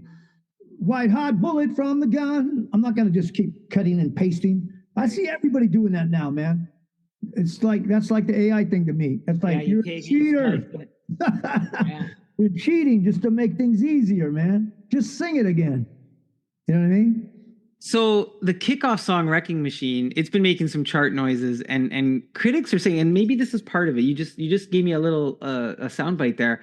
Some are saying that it captures some early Babylon AD energy. Is it because of how you went to the recording studio and went for that sound, or? We didn't. I don't know subconsciously if we were really thinking about that the whole time, but we were aware, like I was, anyways, when we started when I got the drum tracks and started laying down the bass. I started listening to our first two albums. A lot of times I don't really even think about that, but this time I did. I said I want to keep Babylon AD's album kind of have weight. That's the only way I could explain it, because I'll put on other records that were made at the same exact time as that album, especially the first one was. And you'll put it on and you'll go like, well, there's no bottom on this album compared to that one. And when you're in the car, you don't realize all that kind of stuff. But when you're sitting in a studio and you crank it up to certain levels, you can really tell where stuff's sat. Right. You know what I mean? Or sits. So consciously, whenever I was mixing, and even when we went to the mastering stages with DNA mastering, I had them add a little bit more weight to the bottom, even though I thought we had plenty of weight. Because that's the Babylon AD sound. It has oomph to it. You know what I mean? A lot of bands are missing that low end. That's kind of, it's not overtaking everything, but it's like, I don't know, man. That kind of gives you solid foundation, So I think that the songs represent well just because of the mixes. They have that same type of idea of the oomph. That's the only way I could put it. It's not easy to capture that. So sometimes you do an album and you have that sound, and we hear it a lot, right? Fans will another album comes out and you go, but it sounds different. And now they're kind of going, oh, but it's got that vibe, it's got that essence, it's got that, that familiarity of when these guys first started out, sort of thing. So Have you heard the Rolling Stones' brand new album that just came out about a few months ago? I tell you what, there are some really kick-ass, great songs on that. Not the first single, though, which is weird because I don't like that first single at all. And I bought the album, and I listened to it the other day. I was like, damn, there's some great songs on this album, right? Why did they pick that Guilty song or whatever it was first? Because that song is, to me, it's just right the beep side of everything. But talk about production difference. It don't really sound like the Rolling Stones. Yeah. It's heavier guitars, heavier drums. So in that sense, I'm sitting there listening to it going, well, I guess it's what the Rolling Stones would be in 2024. But I mean, I'm missing that clean, the Rolling Stones, right? You're missing that. I'm missing that. I'm missing the Rolling Stones. I don't want a big old snare going do duh on the Stones. I want that jazzy kind of, snappy kind of sound, Yeah. I want Keith Richards, the Ronnie Woods, clanky Telecasters, clink, clink, clink. And you're there, dang, dang, dang. It's like, wow, that's kind of weird. Did they do that on purpose? So I know what you're talking about. And, I'm not sure why they did that. I think the songs that they have on the album, there's some really killer songs. They would have been just as good without all that heaviness to them. You know what I mean? Well, when I was listening to your stuff and bringing it back to Wrecking Machine, I got that same vibe too. So I was like, yeah, man, there's I'm rediscovering that sound again. Is Wrecking Machine, is it a show opener or a closer by any means? Yeah, it is the opener. We just played it for the very first time the other night. Our first show. We're playing the Whiskey on June 7th. About 3 weeks from now. in Hollywood, and that's our opener now. Yeah. Right on. So, little tidbit. That's what you get to open the show with. Look, you started talking about tours. You have some shows currently booked into late September. I'm sure you're going to add new ones now that the new album is, Oh yeah, out. we're getting Keep picking dates up are rolling steam. in every day. We haven't been able to get them on the website fast enough. Yeah, and that's we're going to talk about the website too. What do you look forward to most as you head out, and share the new music at the shows? Just I'm just hoping to get new fans. There's a lot of old fans. There's a lot of places we go, and of course we love all the fans that have been there before. There'll be a lot of familiar faces. We'll go to Salt Lake City and they'll be like, "Hey, I know you. I know you. I know that kind of thing." You hang out with them for a day or two. You know what I mean? Yeah. But it's always good for a band that's where we're at to gain new fans. You know what I mean? So that we can keep on going. It gives us more energy, right? It's better to have 1,000 than 100. So and I'd love to play to packed houses. You know what I mean? It would be very sad. It would be a very sad day if we got up on stage and 60 people in the house. We'd be like, what's the point? But Right. luckily, we've never really hit that bottom yet. You know what I mean? I know a lot of bands that have. You know what? The album is, you got a strong album, you got a strong sound, and people are excited about Babylon AD and with the new music. Look, I know you're a busy music guy. You've given us some great songs over the years. I know you also have done some production work, and you talked a little bit about some of these names when we were talking earlier. You've collaborated on songs with writers and producers like Jack Ponti of Alice Cooper and Bon Jovi, Tom Werman, Motley Crue, and Cheap Trick. Taylor Rhodes, Aerosmith, Gene Black, Rod Stewart, Michael Anthony, Van Halen. You've had your music in movies and soundtracks. You've toured all over. Having done all that stuff, what would you say your greatest accomplishment is to date? Well, I mean, I'd have to say having my son, right? Unless I get in trouble. Marrying my wife. Hey, man. Yeah. You think I'm going to stay away from that? I'll get in trouble, boy. Smart guy, smart guy. How about this, man? I would just advise everybody out there that's a musician, just stay true to yourself, man. And one time Rod Stewart had a song and he said, "Never give up on a dream." And that always stayed with me. Always. Never give up on a dream. You know what I mean?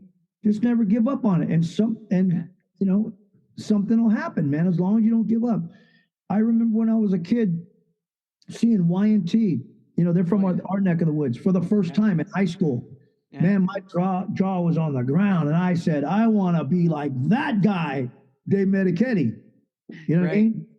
For the longest time, man, I wanted to be that guy. I mean, I play guitar every day. I mean, all my bands are hard rock, like a Y&T thing. You know what I mean? And then you kind of grow out of it and you start finding yourself. You know what I mean? But you started early when you were a kid. You were 7 years old when you forgot for your first recording equipment, right? Yeah, and I started playing drums. I wanted to be like Mickey Dolenz and the Monkees. He was my hero. It's so funny. So like that never give up on a dream thing. Yeah. I always, man, I'd love to meet Mickey Dolenz. When I was a little kid, I used to think that. I used to dream about being the Monkees or the Beatles or the Stones or something like that. Hey, we're the Monkees. Yeah. And I don't know what I thought Mickey Dolenz was funny and he had a cool voice and everything like that. And I've met Mickey Dolenz 3 times in my life and hung out with him one time for like about 4 hours at a place, hanging out, drinking beers with him. I'm like, how does this kid 30 years later be hanging out with Mickey Dolenz? This is a trip. There must be a God. There must be fate for some reason. You know what I mean? The same fate that brought me here with Derek Davis tonight, man. It's awesome. Awesome. Hopefully someday I get to meet you in person too, Derek. Look, you have a couple of websites, babylonband.com and derekdavismusic.com. I know there's artists who have like other social media preferences. Where do we get the best bang for our Babylon AD content, Derek? I think babylonadband.com, or they can go to the Facebook Babylon AD. We're always posting something on that just because it's easy to post. The Babylon AD website probably gets updated once a week, once every 2 weeks. But the Facebook thing is kind of like a community. Everybody's talking, and band members or friends are always, it's more interactive. So Now, is that you guys? Is that Derek and the band on the Facebook site doing that stuff? Yeah, or Dylan or whoever, yeah. Okay, cool. So fans, we'll get those in the show notes so fans can go there. Look, man, it's been a real treat to have you on the show. I want to thank you for sharing the Babylon AD and Derek Davis experience with us. It a super treat for me. Hopefully, I didn't fan out on you too bad in any of the questions or as we were chatting.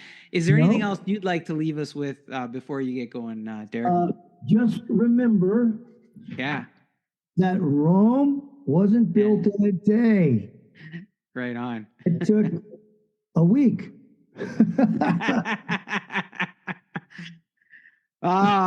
With good music and funny moments and great stories. That is rocker to the core. Derek Davis bringing us to Babylon AD in 2024. And if we're looking for a heartbeat, their new album, Rome Wasn't Built in a Day, is the wrecking machine after the hammer swings down. And we find ourselves crashing into the sun and back in Babylon with a white hot bullet. And our fingers tapping play it again while we refresh our Babylon AD playlist. I'll have Derek and Babylon AD's links in the show notes. Thank you for doing this with us, Derek. And thank you so much. Wishing you and the band the best and hope to have you back on the show sometime. Awesome. Thank you very much, man. It's been great. Great segment there with Derek Davis of Babylon AD. We got some Babylon AD music coming up here. Let's listen to a new song, Looking for a Heartbeat, off their new album, Rome Wasn't Built in a Day. Here's Derek Davis and the band.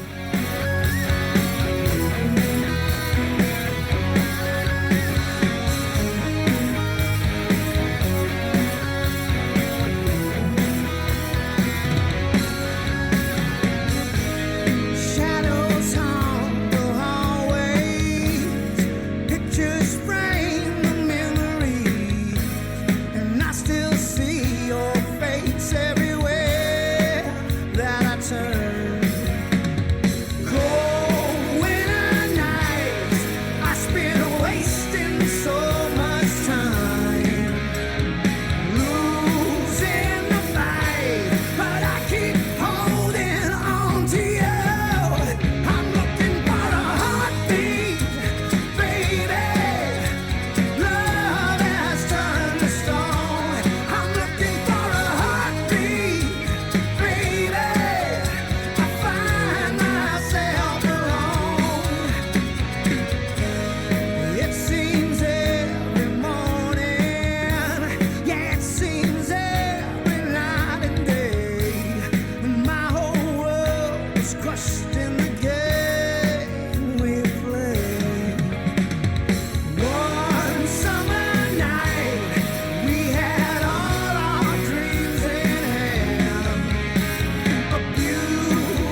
That is Derek Davis and Babylon AD with their new song, Looking for a Heartbeat, off their new album, Rome Wasn't Built in a Day. And boy, if they were looking for a heartbeat, they found it again. It's a great album. Check it out. We're going to have more great music from Babylon AD later on in the show. Now, let's get to our self-help segment feature of the show with our special guest, Kim Rahir, who's going to really give us a story of inspiration and perseverance as she overcomes multiple sclerosis and becomes a weightlifting champion. Plus, she's going to tell us how to be fabulous in 15. Let's catch up with Kim. Hello, everyone, and welcome to the monthly social self-help spotlight. I'm your host, Guido Perino, and joining me today is former journalist, now personal trainer, certified nutrition specialist, and coach, European Masters weightlifting champion, all while persevering a multiple sclerosis diagnosis. Now, Kim Rahir is here to help us tap into an endless source of vitality and help us drop excess weight, among other self-help tips. Thank you for joining us, Kim. How are you today? I'm great. Thanks for having me. It's a bit of a rainy, overcast day, which is rare where we live, so we're enjoying it. Now, it's right now here, it's sunny and hot and humid, which is also rare for this time of year. But let's talk about where you're coming to us from. You're in Madrid, Spain, correct? Yes, that's right. I'm a German myself, but we've been living here for close to 10 years now. And my husband is Belgian. He retired. We had to make up our minds, where do we want to go? And we didn't want to go to Germany nor to Belgium. And we thought we're having such a great time living here. We're just going to stay put. What brought you to Madrid?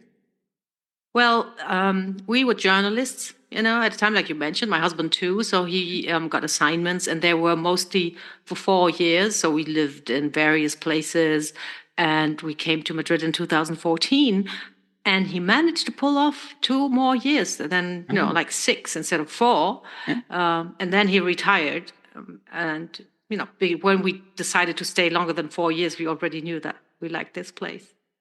So, and that sounds exciting, kind of, circumstance. And then you go, hey, I'm going to make something else out of this. For those who've never been, what would we see? What would we go to Madrid or Spain at all? What would be the highlights to see? Yeah, well, in Spain, what people love most are the beaches, I think, in the Mediterranean. I prefer the north. They have beaches too. It's just not as hot, but they have beaches and mountains. So it's like a little bit like the Canadian West Coast, I would say. That's what some people tell me. We are in Madrid, like smack in the middle, which is sort of high and dry. It gets very hot in the summer. Madrid is a very, pleasant place to live. What you want to do is you want to go out, you want to eat tapas, Spanish food, you want to sit outside in the warm weather until late at night, and you're going to see families until after midnight, small kids running. Makes it a very safe place too. And then one really big thing that Madrid has, and I think it's even more interesting than any kind of architecture that you could look at, is the museums. They have the Prado, they have a museum, a private foundation called Thyssen, they have the Reina Sofia, so like 3 huge museums with art from the whole history of mankind and all kinds of places. It's absolutely impressive. Where we've given folks some travel advice.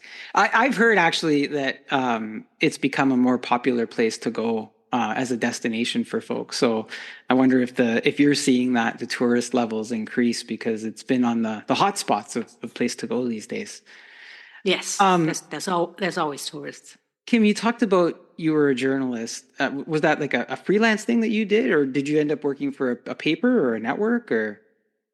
So I used to work for a newswire when I started out for a German service of an international newswire, which is called AFP, Agence France Presse. That's where I met my husband. He was working for the French side of it.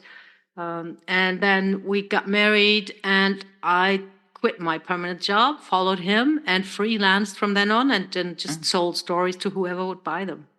What, just out of curiosity, what was your initial attraction to journalism? I'm a curious person, and I like a good story. And it's also a little bit this, and I think this is one of the reasons why I stopped working as a journalist, it used to be this idea that we need informed citizens so they can make informed choices.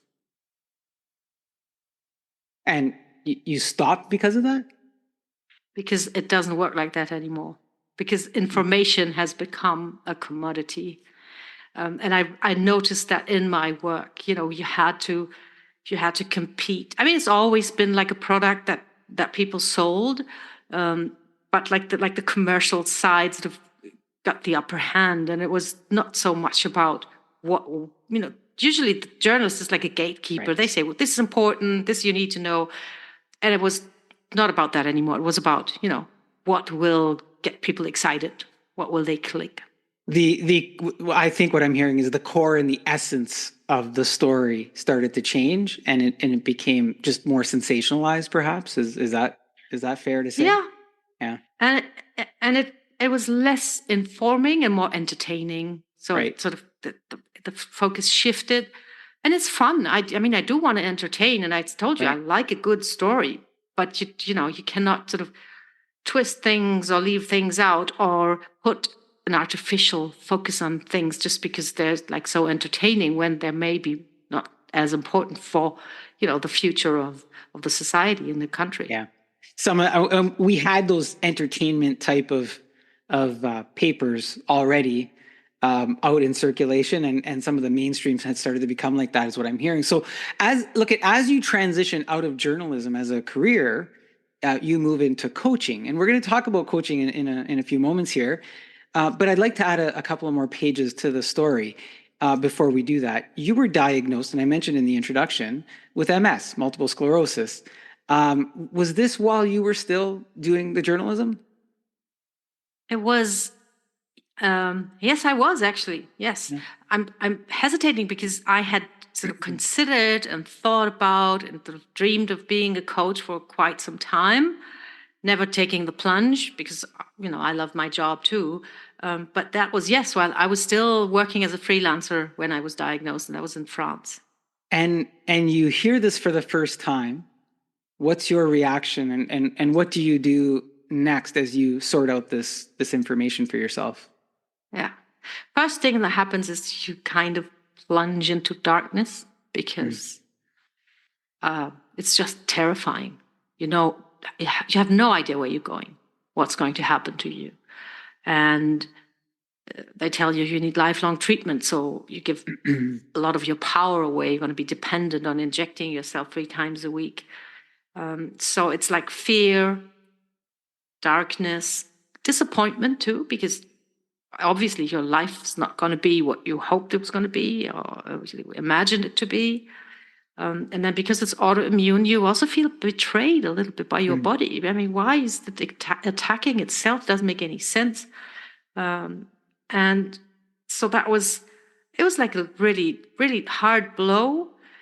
My kids were still very young, and I kind of saved myself by just focusing on the moment, on the present day. I sort of pushed away the big picture because that was too scary.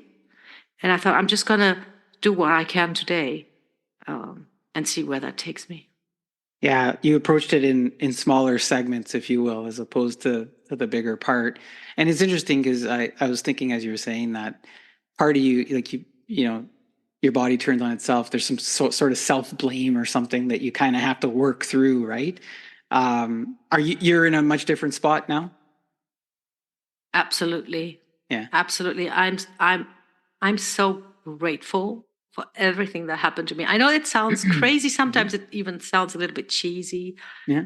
But it was a bit of a wake-up call, and it's given me so much perspective.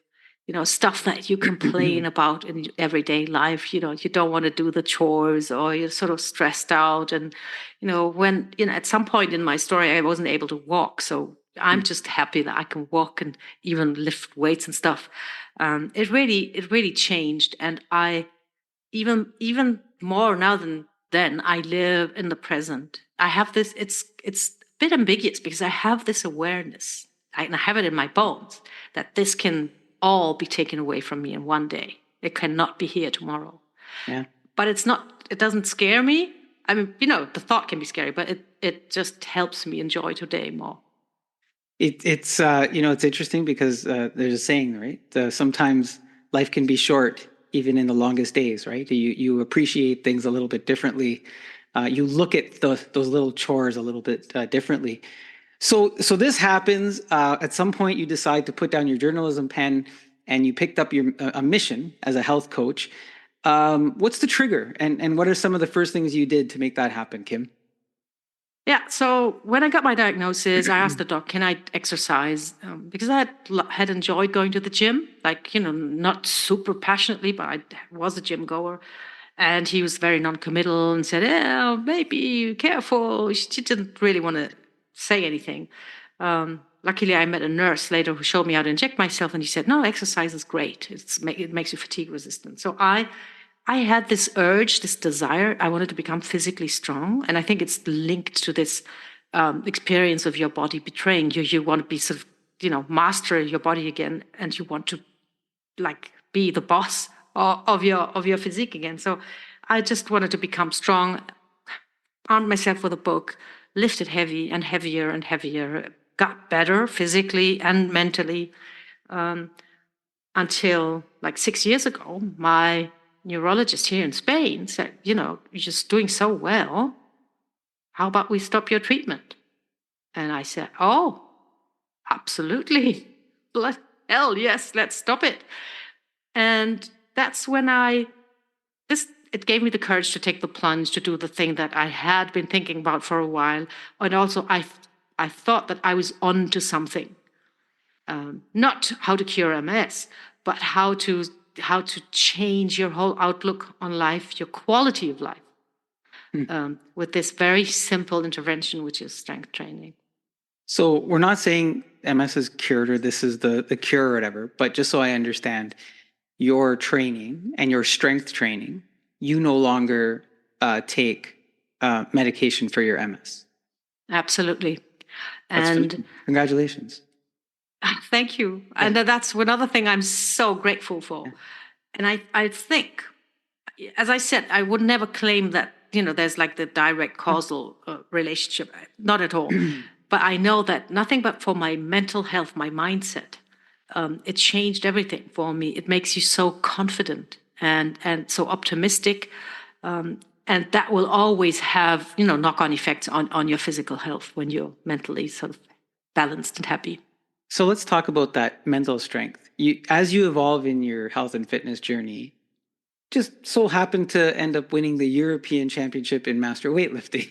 So how does this happen, and what goes into being able to achieve that? And you've talked about physical and mental. So from the physical and mental health perspective, how do you end up doing this?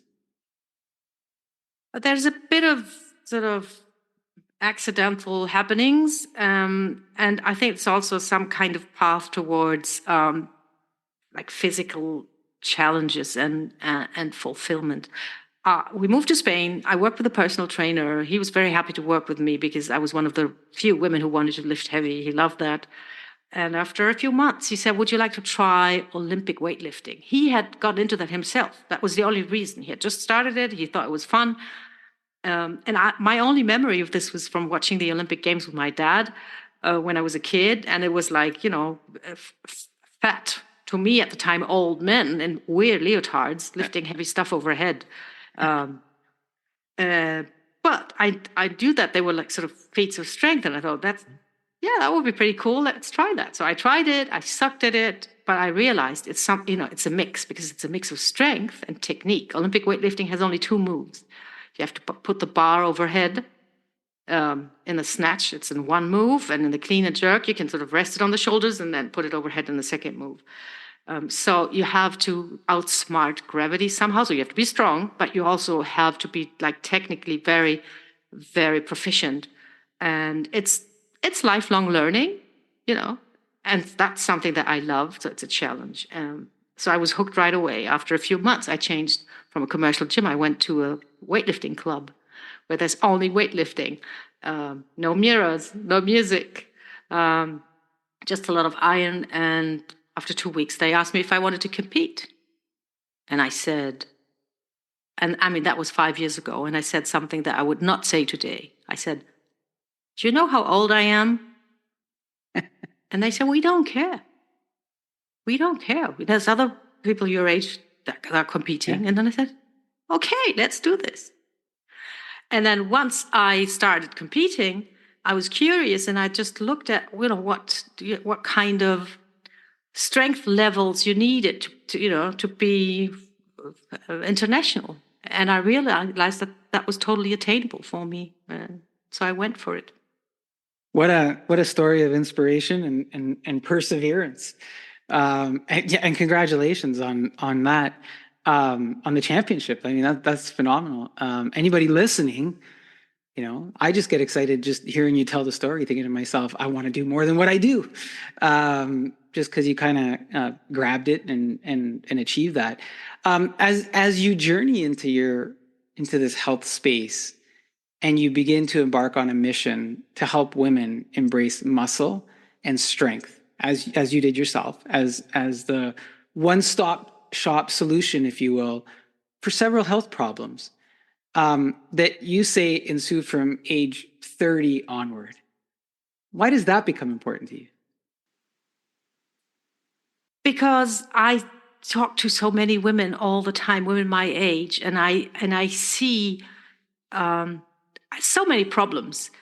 First of all, our bodies sort of start letting us down, something that I can relate to. I was like really let down by my body. And I just want to tell them, you can do something about this. And you can do something about this that is so much simpler than all the stuff that you're reading up on Google, like the herbs and the teas and the stuff and the crazy diets and don't eat carbs and don't eat dairy and don't you could just go out and try to become physically strong, and so much of all this trouble would go away. And then there's also this part of the mental health, the confidence, this, standing up tall, taking your space. Yeah. So many women tell me when you turn 50, they say you become invisible. So when you go out on a weightlifting platform, your name is called, lights are on, all eyes are on you. You are not invisible. And it's scary. It's scary, but it's also exhilarating, and it makes you feel alive. So it's like, I just want to shout it from the rooftops. The solution, to a better quality of life is really simple. I'm not saying it's super easy, but it's simple, and it's at everybody's reach. You don't need millions. You don't even need a gym. Everybody can do it. I'm glad you mentioned the part where it's not always easy, and that's sometimes we look at solutions, or we look at results. We look at somebody else's results. And we say, I look at the results, right? But the journey to the results is made up of some other ingredients. And you're going to talk about a couple of those ingredients today. Let's start with this. Some of the things you do as a coach to help women, how do you teach them, in terms of how to muscle their way to health and longevity? Like, what does that mean? Muscle your way to health and longevity.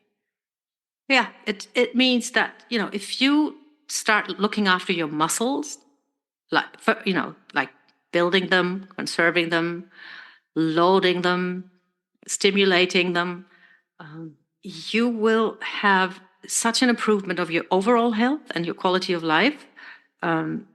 Muscle is actually the organ of longevity. I'm convinced of that. And so if you look after your muscle, you will look after your overall health. Also in a way that everything that you do for building muscle, it's training, it's a certain way of eating, it's lots of recovery. So it leads, if you focus on muscle, it leads to an overall healthy lifestyle. Kim, is this a situation of mind over matter? I think it's actually, I like to think it's the other way around, actually. But because they are like, the mind and the body, they are like communicating tubes, and it's a two-way relationship. And it's something that we underestimate, where we think like we just have to get motivated. We just have to take that decision. We just have to be like really disciplined. We just have to really want it. And so many people, like in a way that I don't really understand it. I find hard to say, if you can't do it, then you probably don't want it enough. Whereas when I say matter over mind is, just start doing something. Do a small movement today, something that you can do and that you can repeat every day. And you come from that side of these communicating ways of mind and matter. That will then influence your mind, and it will, give you rewards. So we're back to a little bit of start in smaller segments and work your way to something else. Now, I hear you say things like we can learn how to reconnect brain and muscles, reactivate and maintain muscle mass to avoid various health problems as we grow older. We're going to have some skepticism from some folks when we talk about that. How do you get them past that? What's the magic ingredient to help them get past that skepticism? The easiest way to find out if this works for you is to try it. And I like also this idea of just imagining and remembering how we have evolved as humans. The way we live today has nothing to do with, how we are built and what we are built and made for. Until 150 years ago, when there was no automobiles, we were walking everywhere. We had to carry stuff all the time. We had to push, we had to pull, we have to pick stuff up from the floor, and we have to get stuff down from above our heads. That was normal. And that has been like this for thousands of years. So that's what our bodies have evolved to do every day. And it's something that we don't understand, that it's not like today, you're sitting all day and then you go for a walk and you're getting a little better. It's when you're sitting all day and you don't do any sort of strength work, you're getting worse. You're already getting worse because the baseline is the one where we are making a physical effort every day. And I think it makes total sense when you say, see where we come from. We weren't built to be sitting on our backside every day. So the thing, and science is confirming this like more and more, all these ailments, all the problems, even like stuff like Alzheimer's or gut health, everything improves with exercise. So maybe expand a little bit. Help us understand how muscle is related to overall health, metabolic, bone, and even mental health, if you can. Yes. So it's something, we used to know that, if you have muscle, you're strong. And there's studies from the 90s even that correlate strength and longevity. We knew that it was good for bone health because when you train, when you load the bones, they become stronger because the body reacts to what you ask of it. What we know now, which we didn't know 10 years ago, is the metabolic function of muscle is absolutely amazing. What's one of the biggest problems, especially in the US when it comes to health? So many people are like insulin resistant or pre-diabetic. If you carry enough muscle mass, that will take care of your blood sugar management all by itself, because the body will always transport blood sugar first to the liver and then to the muscles. So it's like if you have muscle, you have a bigger storage capacity for sugar in your body without it like hanging around in your bloodstream and causing shenanigans. So that's the metabolic aspect. It's also, when you have more muscle, you have a bigger machine that it takes more energy to just maintain at rest. So you can eat more without gaining weight when you carry more muscle. It's not like huge numbers, but over the years that adds up. And because we are surrounded by food all the time now, and it's hard to just control that with your mind, it's great to have like a body who can deal with a bit of food. In the mental health aspect, as far as I know, they're advancing in the science. As far as I know, they always find that strength training will improve all kinds of symptoms of mental health. I'm not sure they found the mechanism that causes that. I think one of the elements, and that's just me, what I think is that there's no science to this, but I think when you train for strength, you overcome resistance. That's what you do. So somewhere your brain makes a memory of you overcoming resistance. And when you encounter resistance in other areas of your life, you have that memory. And it's nothing conscious. It's not like, oh, I could lift 50 kilos, so I can now deal with my boss screaming at me. I don't think that's how it works. I think it's unconscious. It's like this sort of just this experience that you have, like literally in your fibers, that, okay, there's resistance, but I have overcome resistance before, so I can deal with this. You made me think when I work out or when I do exercise, and I say this to people sometimes, and some people don't believe me, or they look at me rather strange, right? I feel really good at the end of a workout, or while I'm working out, I think of a lot of solutions or ideas. Things become clearer, or I might go to the workout and I have something that was a problem during the day, and it was festering in my mind, and then by the end of the workout I have like I'm going to try these steps because I think about it and you get some focus. And I always thought that the workout kind of helped me in these other areas from that mental capacity or health perspective. But a lot of people don't talk about that part of it. A lot of people just talk about the physical, the muscle, that part of it, right? And I say, I feel really good. And then they just look at me and they say, I don't get it. Why? And I say, when you have that muscle pain or when you overcome that, when you do 3 sets of something, and you go, oh, I did 5 more kilograms than I did last time. You've overcome something and you feel like you've won something. Does this make sense? Absolutely. And, it's not only the physical resistance that you overcome, like, you're sort of overcoming gravity. I think it's also your inner resistance, just what you're describing there, because it happens and it will happen in everybody's workouts. It's hard. And there will always be this voice in your brain that says, you can stop here. It's enough. I'm not having a good day. It's sort of, nah, I'm in a rush. That's your inner resistance. And when you overcome that too, that makes you also so much more confident and stronger. So I can totally relate to that. And also the fact that to work out and to lift, you need focus. And I think that focus sort of relieves your brain to some extent of all the stuff that you're carrying all day. And that when you then sort of liberated from all that clutter, the solution, like you're describing, all of a sudden is obvious and it comes to you. Well, it's interesting because earlier we talked about segments, right? Shortening things, making them smaller, making them more achievable.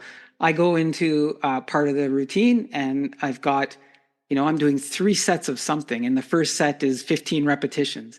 I just need to accomplish those 15 repetitions.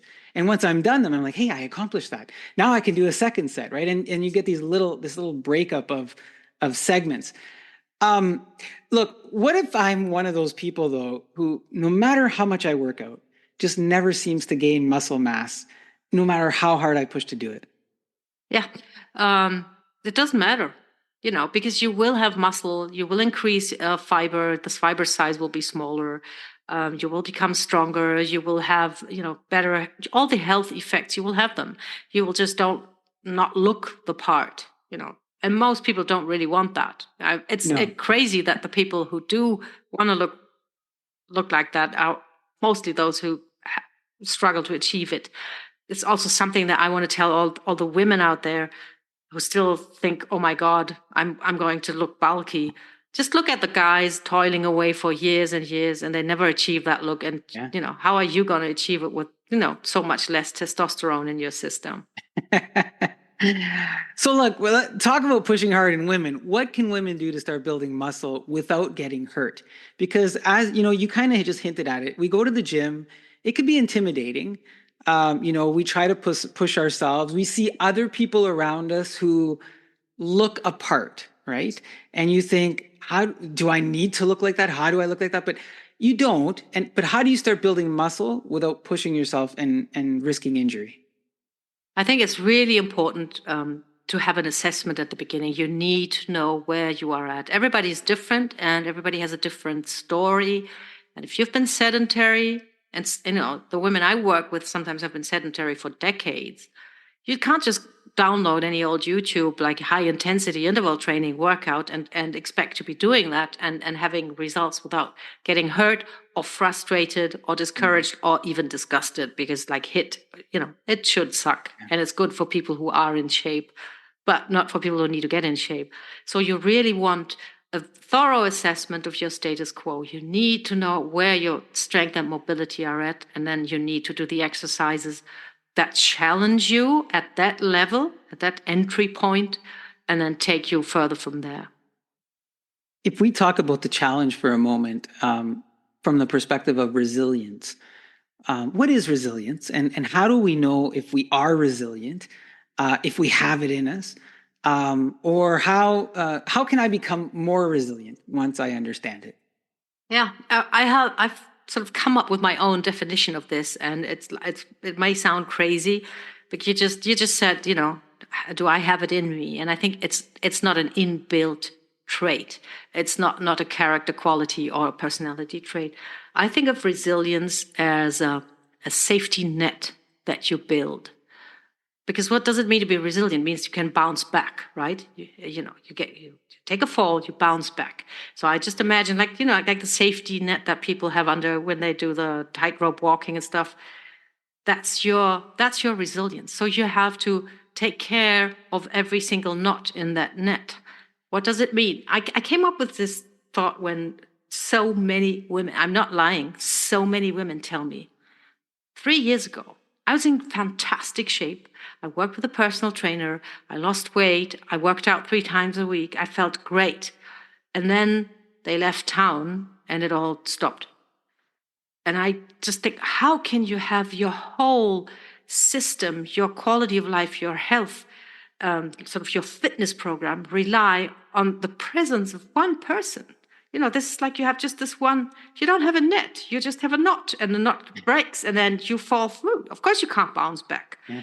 You need like gym buddies, you need other activities, maybe walk or bike or swim, have friends that you go on hikes with, have someone help you with good eating, whatever it is, you need like many points of support. So when one breaks away, the others will carry you. So your trainer leaves, you don't have a trainer anymore. At least you keep walking with your buddies, you keep eating healthy, and you have some time, to find a new trainer. You just, don't let it all go just because you had this one point. And I think that's what resilience is. So you can build it. You can, tie your knots, make sure you have a lot of points of support.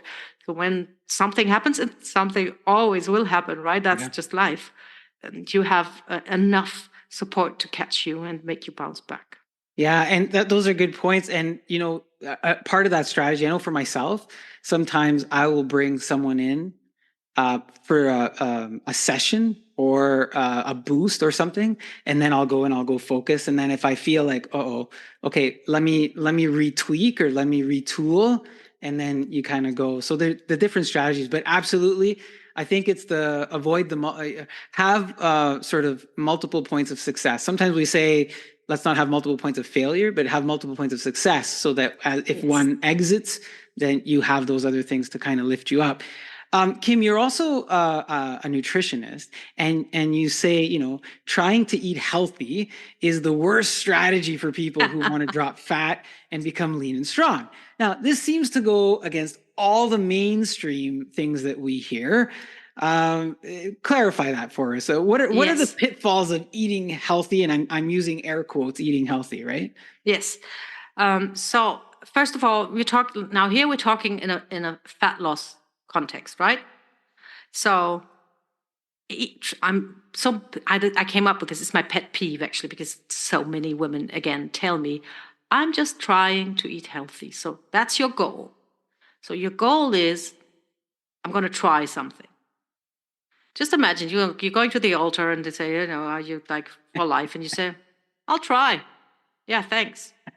You say, I do. So try already. You're sort of telling yourself, you're setting yourself up for failure when you say, I'm just trying. And then the second part, and that's the really worst part, is eating healthy. What does it even mean? It's too vague. You go to bed at night and you want to, you journal, you tick it off. Did I try to eat healthy? Yeah, of course, I tried. I went to McDonald's and had 3 burgers, but I mean, I kind of tried. And then eating healthy means one thing for you and a totally different thing for me. If you're an endurance athlete, you need to eat tons and tons of carbs. If you are sitting on your behind all day, you need virtually no carbs or very little. If you have celiac disease, there's things that people call healthy that will make you very, very ill. So it's too vague, and especially when it comes to fat loss, it's not specific enough. You need to be very specific. And I came up with this sort of a kind of trifecta. When you look at your food, what's your intention for your food? You want to have fun with it? You want it to be healthy? Or you want to lose weight? And you're going to have to pick two. You're going to have to pick two. If you want to eat healthy and have fun, like enjoy your food or, use it for community with your family or socializing, you're not going to lose weight. If you want to eat like super healthy foods, only whole foods, for example, and you want to lose weight, it's not necessarily going to be super enjoyable. Right. And then, if you want to lose weight and enjoy your food, you can do that, live on diet sodas and all sorts of low calorie, high protein bars. But it's not going to be very healthy. So you want to be like really specific and be clear in your intention. And if you want to lose weight, just healthy won't do it. The biggest pitfall in eating healthy is people eat way too much fat. They eat tons of avocados and nuts because it's so healthy. And then they are surprised because the scales don't move. Right. And I really like your trifecta: fun, healthy, and lose weight. I love the pick two, right? Because the third one is always out of balance. And I think it's really important because you mentioned earlier too, when we look at ourselves, right? Like eating healthy, looking at ourselves, we have to customize. We have to understand ourselves, and we have to customize what that means. But it takes that little bit of work. This is what, when we talked about effort to get the result, right? We see the result. We see person A have the result, and we say, I want to be person A. And then you hear what person A did, right? But that fit person A. So what fits you, right? And tweaking that. Why do we feel tired and heavy? Because we don't eat nutritious foods and because we don't sleep enough. Sleep is a big thing. I'm actually just working on becoming a sleep and recovery coach too, because sleep is huge. And I was still brought up in this culture where, you snooze, you lose. Like sleeping was like inactivity. In my family, people who got up after 6:30 were like lazy bums and stuff. It's Kim. It's the European in us. That's what it is. You think that's it? Yeah.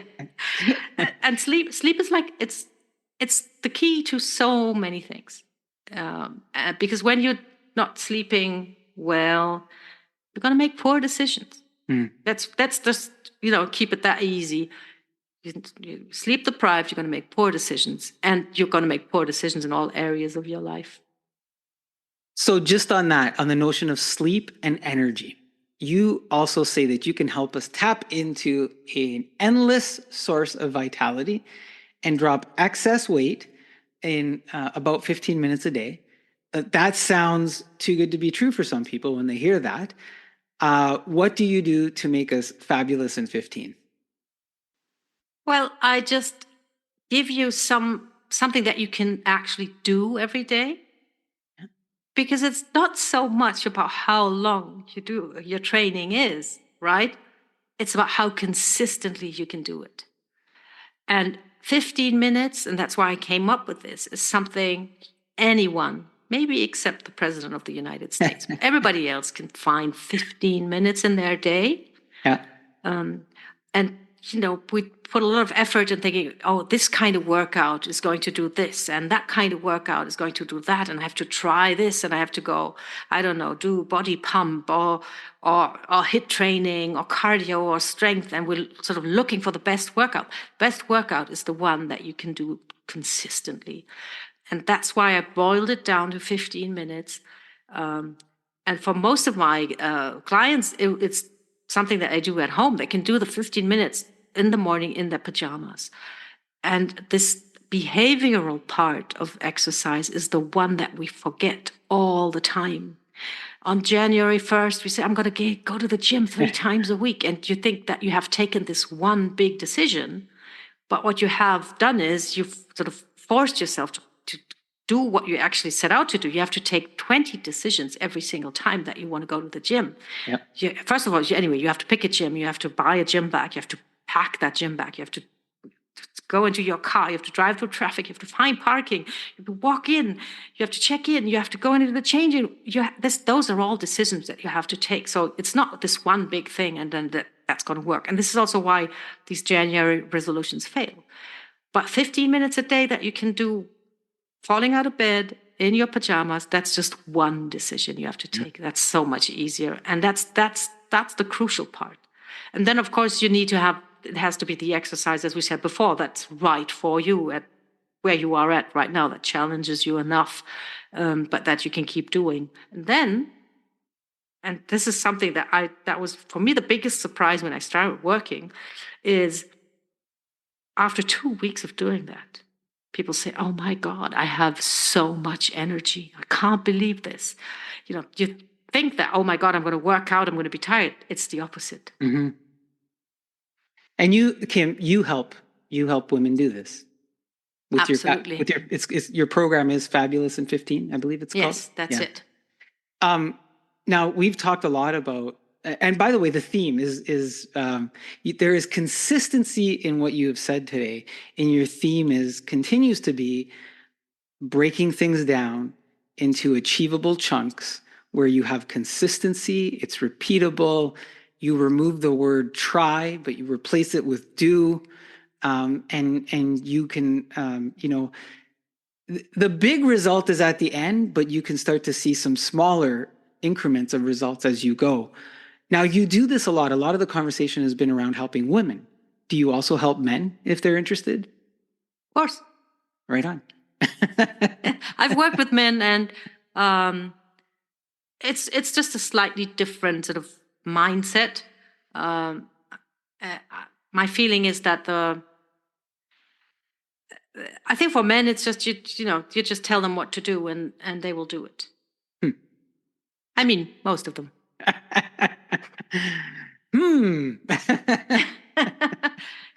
Like you say, get your 10K steps, and then because I think it's also because I'm not saying this in any negative or ridiculing way. I think men are much more or feel much more that they have power over what they want to do. So when they're like the guy, the father, the husband in the family says, I want to walk 10K steps from now on, they're going to do it. When mom says, I'm going to try and walk 10K steps every day, that's going to be, no, but mom, you have to help me here. No, and then I think the question of power over your life and over your agenda and even over your plate, I kid you not, is a big one. And there's a big difference between men and women. No, I get it. The over the plate makes sense too. Kim, look, you also have talking about helping people, your website, kimrahir.com. Is this where people can go to engage you on any questions they have or to find out more about the programs you offer or how you can help if they're interested in that? Yeah, you can have a look there. You can take the health assessment that is on there. There's a free assessment, so you can find out, this point of entry, that starting point that we're talking about. Or you can find me on social media, Facebook or Instagram with my name, Kim Rahir. So if you're in a hurry and want to find out what you could do next, you can just DM me there. And you can also see all kinds of things that I'm up to that I share there. Kim, tell us just quickly the assessment. What is that and how does that work? It's I call it a holistic questionnaire because it's not only about, you know, like can you do 5 push-ups or things like this. It's more like put it into a everyday life context. Like, how do you tie your shoes? Can you put your carry-on bag into the overhead locker? How are your energy levels? How's your confidence? So it's like we're trying to really to paint a full picture of how you're feeling in your skin and how your quality of life is at this point in time. And then when you've done that, then I give you a few hints and tips of like what you could do next with where you're at right now. So we go onto your website, we click the take assessment, we fill a bunch of stuff in, it goes off to you, and then we get something back. Yes. Awesome. Thank you for that. And we'll make sure that we include that, of course, in the show notes. Look, I'm very grateful that you spent this time with us today. You shared your personal journey, which isn't always an easy thing to do. So thank you for doing that. It's very much appreciated. I believe, you know, those are great stories of inspiration for others as well as all of your health insights. Before I let you go, I know we've got a time difference as we're doing this, but you know, is there anything else that you would like to leave us with, Kim?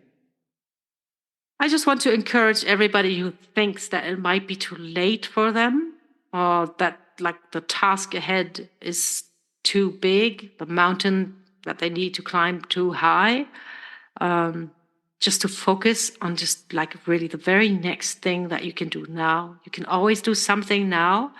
And if you start that now and just, you know, go next door and have a glass of water, make it as easy as that. But do something and don't be afraid of the big picture, you know, like fade that out and do something now. You can. And I, for one, know it's never too late. Thank you. That is Kim Rahir, former journalist, now personal trainer, certified nutrition specialist, soon to be sleep and recovery coach, European Masters weightlifting champion, all while persevering a multiple sclerosis diagnosis. Now, she has set us on a path to help us find our inner and outer strength while learning how to drop fat, boost our energy, and master our mind. If you want to know more, you take the assessment on her website, and I'll have those in the show notes. Thank you again so much, Kim, for being here, and hopefully we could do a follow-up in the future. Absolutely. Thanks for having me. Really enjoyed our conversation. Thank you. Take care. Again, an inspirational segment from Kim as we learn so much about her journey, and hopefully you enjoyed that from a self-help perspective as well. Let's continue with the show, and let's get to some more music from Babylon AD. I've got one of their new songs called Wrecking Machine off their new album, Rome Wasn't Built in a Day.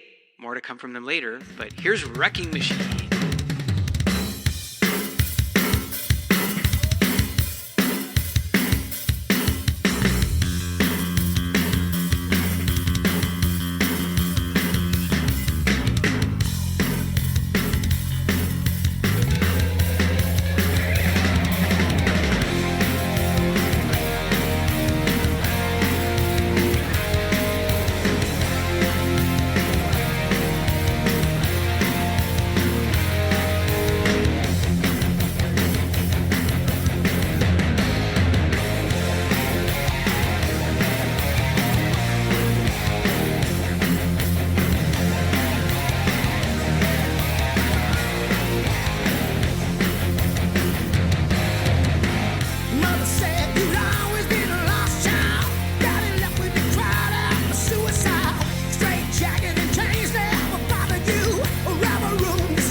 hot track from Babylon AD off their new album, Rome Wasn't Built in a Day, called Wrecking Machine.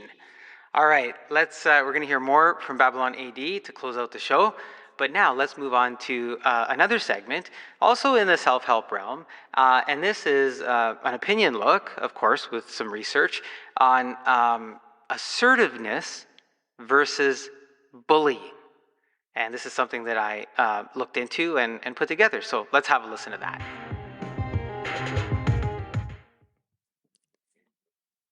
Do others see your proven assertiveness or a miserable bully? Your ability to determine if you're being assertive or a bully may lay in understanding that expressing oneself is an output of both, while acknowledging the differences in your motivations, approach, and consequences. The line between assertiveness and bullying can be blurred as you use it to boost your confidence and assert greater respect for yourself. Exploring and understanding the differences between assertiveness and bullying can help improve your self-awareness of how you're using it and perhaps how you're perceived by others, depending on how you're using it. Here's a look at 5 behaviors and characteristics of each and some differences between them to help you reflect on your assertiveness journey. As a communication style, assertiveness reflects on how you might express your feelings and share your thoughts and needs without imposing your will on the rights of others. You would achieve this while communicating in a direct and honest manner. Leveraging this approach helps you demonstrate positive assertiveness by advocating for your needs while being able to maintain respect for others' perspectives. For example, imagine you had a coworker who always interrupted you during meetings, challenging your ability to finish speaking your ideas. The next time it happens, you might address it through positive assertiveness by saying, "I appreciate your input and I'd like to finish expressing my idea before it is discussed further. Could you please let me finish?" This example demonstrates 5 key behaviors of positive assertiveness that include 1. Non-aggressive responses. Avoid hostility and keep your engagement void of intimidation or manipulation to achieve an own goal. 2. Clear communication. State your opinion, preferred approach, or boundaries while avoiding ambiguity and steering clear of aggression. 3. Confidence. Maintain a strong sense of self-worth while believing in your own right to express your ideas and yourself. 4. Problem solving. Focus on being constructive while addressing issues and support mutually beneficial solutions. 5. Respect for others. Acknowledge and respect the opinions, views, and feelings of others, even if there is disagreement between you.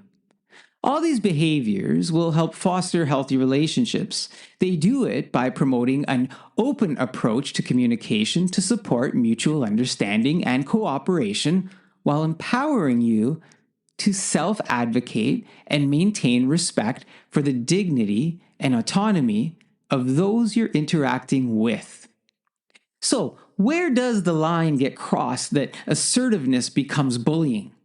Bullying is demonstrated when your behavior becomes aggressive in a way that is intended to intimidate, dominate, or ultimately control another person. As a bully, you're attempting to assert your perceived superiority over other individuals. That individual may be seen as a victim as the power imbalance starts to take shape. For example, using the example from earlier with an office colleague, a bullying response may look something like this. "We are not going to do that. I am putting my foot down and you're going to listen to me because I know what is best." Clearly, you do not understand, and you're going to do what I am telling you to do. The example demonstrates 5 key characteristics of bullying that include 1. Intentional harm. While assertiveness aims to find a mutual understanding and respect, Bullying is focused on controlling or demeaning others, and there may be instances where this is driven by an intent to harm others. 2. Lack of empathy. The bullying behavior is focused on achieving the bully's goal above all else. There is a disregard for anyone else's feelings, rights, and boundaries. 3. Coercion. There are elements of manipulation, threats, and sometimes physical force, although as online engagements have replaced in-person situations, the latter can transition into micro-expressions and the use of body language. The bully's goal remains to intimidate others into submission and compliance to their wishes. 4. Repeated behavior. It is valuable to assess if there is a pattern to the bullying. Often, it is a recurrence instead of a one-off instance, and understanding the behaviors will help identify if this has happened before or may happen again. Again, word selection, body language, and micro-expressions can be keys to spotting repeated behavior. 5. Negative impact. The output of bullying can have varying degrees of impacts to the impact depending on the situation. Those variations can include harm, discomfort, or even distress to the victim, potentially impacting their self-esteem and ultimately their emotional and physical well-being. These are just a few characteristics, and bullying can take on many forms, sometimes adjusting its makeup as society changes. It can manifest in the form of physical aggression, exclusion, verbal abuse, or even cyberbullying. The impacts of bullying can be complex, influencing emotional or physical trauma, isolation, and psychological issues for anyone who is a victim to it. As you absorb the behaviors of assertiveness and characteristics of bullying, raising your awareness of the difference between the two may help in your self-help journey, either as a perpetrator or as a victim. 4 of those differences and their impacts include: 1. Intent. While assertiveness is focused on being able to demonstrate your feelings and opinion while respecting those of others, bullying is focused on controlling, dominating, or even causing harm to others. 2. Impact. The output of assertive communication is a positive and healthy relationship, while the output of bullying results in a lack of trust, increased anxiety, and maybe even the creation of fear. 3. Respect. There is a greater chance of achieving respect through positive assertiveness as it creates value for the rights of all those involved. Alternatively, bullying tends to disregard the rights and feelings of others. 4. Behavior patterns. Patterns for assertiveness may demonstrate a more direct communication approach with a foundation in honesty. Bullying patterns demonstrated manipulation and coercion. Finding opportunities to embrace positive assertiveness and avoiding bullying characteristics and behaviors can contribute to a more trustful environment that demonstrates inclusion, greater communication, and shared value. Your ability to determine if you're being assertive or a bully may lay in understanding that expressing oneself is an output of both, while acknowledging the difference in your motivations, approach, and consequences. Like many challenges that you may try to overcome, self-reflection and a desire to improve yourself is at the core of being able to take the next step after you've educated yourself on the difference between being assertive or a bully. Sometimes you may not see yourself as a bully or create your own narratives and justifications for your behavior, and sometimes in those cases, professional help may be needed. Whatever path you choose towards self-improvement, know that positive assertiveness often contributes to greater integrity, nurtures positive relationships, and helps build trust, understanding, and respect. On the other hand, bullying creates division, causes harm, and deteriorates trust, understanding, respect, and relationships. This is an opinion article by me, Guido Prino of the Monthly Social Podcast. You can also read this article over on guidoprano.com/blog.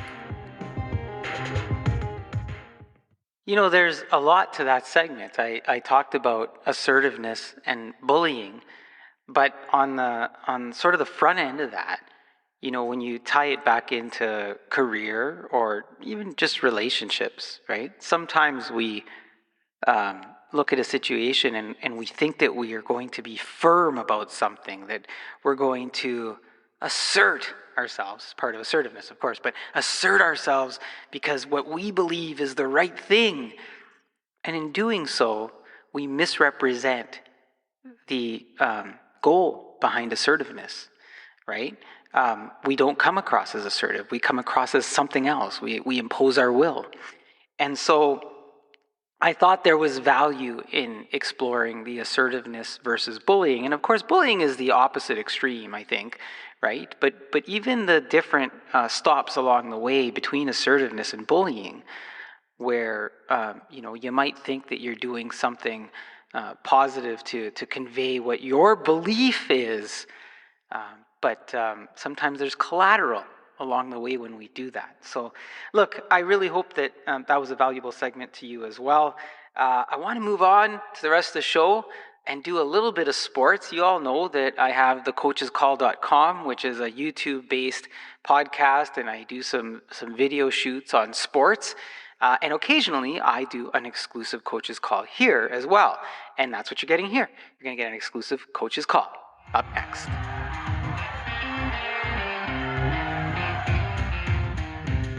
Welcome to an exclusive of the Coaches Call here on the Monthly Social.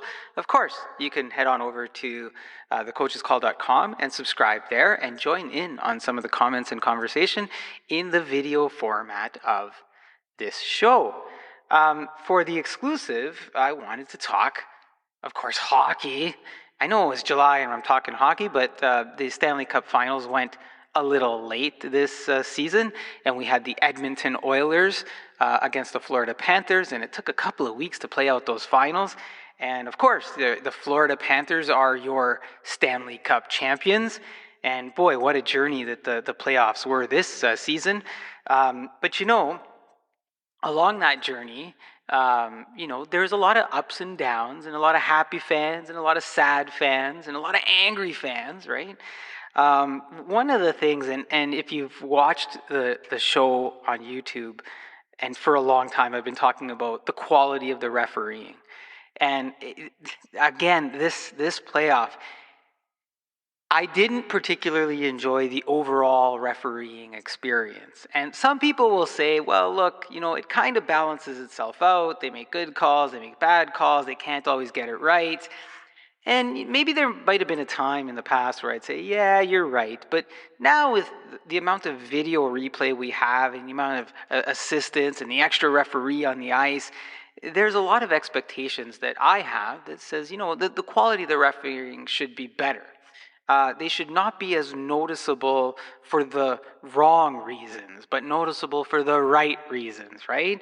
And, some phantom calls, some missed calls, some misinterpretations of, interference and all sorts of things is what happened. But having said that, I found that the finals, the last series between the Panthers and the Oilers, was probably some of the best refereeing that I had seen the entire playoffs. Now, I know that if you're a fan of the Edmonton Oilers, or if you're a fan of the Florida Panthers, while you're watching that series, there's probably nothing that the ref does that is right when the call is against the team that you're cheering for. And we saw some of that. I'm not a fan of either team in terms of that's my team. I just love hockey. And so I was able to mostly watch it with an objective lens as I looked at what was happening, and I thought it was a well-refed series. I know fans of both teams will disagree with that. I think the other part of the finals for me, there's so many storylines in there, right? Like Paul Maurice, the coach of the Florida Panthers, is from my hometown, Sault Ste. Marie. It was so nice. His address at the final game there when they won. One of the first things he did was he reached out to his mom and dad on TV and said, "Hey, this is for you," and Dad, our name's going to be on the cup with some of your favorites, like Belleville, right? And so he put that out there, and I just thought, what a nice touch. And Paul Maurice is just so articulate and on the spot, just can calculate the right thing to say sometimes, even if it's in jest or joke or in seriousness too. So I thought that was a great story. A story that you feel bad for, Corey Perry. I mean, he's won a Stanley Cup, but I think it's for the last 5 seasons, he's gone to the finals with the losing team. And I thought maybe when Edmonton mounted that, unexpected comeback from being down 3-0, I thought maybe this is it. Maybe he's going to get that second elusive cup that he's been chasing with all these teams. So, as a joke, of course, people are saying, geez, do you get Corey Perry? Because he'll guarantee you get into the finals, but he's also going to guarantee that you're not going to win the Stanley Cup. Now, look, I don't believe the latter part of that is true. He's a great player. He's a great leader on the ice and probably off the ice. And just brings an element that I think helps teams get to where they want to be in those finals. So lots of great news stories out of that Stanley Cup. One of the other things, that I kind of noticed, and I started talking a little bit about it when I'm talking about the referees, and that was Gary Bettman, right? So Gary Bettman and conspiracies. So you hear throughout the playoffs, oh, Gary Bettman doesn't want Canada to be in the Stanley Cup Finals. Oh, Gary Bettman doesn't want Canada to win a Stanley Cup. So, leading up to it, it's look at he's when Edmonton's playing other teams or Winnipeg go the early exit. Oh, it's Gary Bettman. He's ordered it. He's made sure that Canada is not going to be in the finals. It's Gary Bettman. He called it in And then, Edmonton's down 3-0, and it's, oh, look, Gary Bettman, there's no way he's going to make us win the Stanley Cup in Canada. There's no way. And then all of a sudden, it's 3-3. So what? Gary Bettman decided to make it close? Look, I don't... For what I think of Gary Bettman and what he's doing or has done with the NHL... in terms of avoiding certain Canadian markets, and I think that's a different story, but I don't think that Gary Bettman has the strings to control who's going to win and how the players play and all of that stuff. And if I eliminate the idea that the referees were doing something nefarious in that final series, which, again, I don't believe that they did anything like that. I think we just saw 2 teams laid out on the ice, and the only time Gary Bettman came into play was when he does his speech that he gets booed at the end of the season where he hands out the Stanley Cup. So I think if you can, heading into the new season, or even in any other aspects of sports or life in general, if you can, try to back away from the idea that everything is a conspiracy, that some entity out there wants to have something else happen other than what you want, because that's the thing that you really want, right? Look, I'm a fan of the Montreal Canadiens. I would love for them to win the Stanley Cup. By the way, they're still the last Canadian team to have won the Stanley Cup. And so, jokingly, I think on one of my socials, I put out a little banner that says, and still Canada's last Stanley Cup champions, the Montreal Canadiens. Now, as much as I, am a fan of the Montreal Canadiens, and get caught up in the game myself, I do try to stop myself, short of saying, oh, they don't ever want the Montreal Canadiens to win again. Oh, it's a conspiracy. They're just going to make that 1993 team live in forever being the last Canadian Stanley Cup champions. I think it would help us out, not just in sport, but in everything else, if we took a step back and said, you know what, just because what's happening is not what I want to see happening, or just because what's happening isn't necessarily what I strongly believe should be happening, doesn't mean that it's a conspiracy. It could just be the regular natural progression of things the way they are, all right? So, a little bit of, hockey and sports mixed in with, life lessons, if you will. I know some of you are going to say, hey, no, it's a bit of a stretch there. But that is the coach's call on this exclusive edition here on the Monthly Social.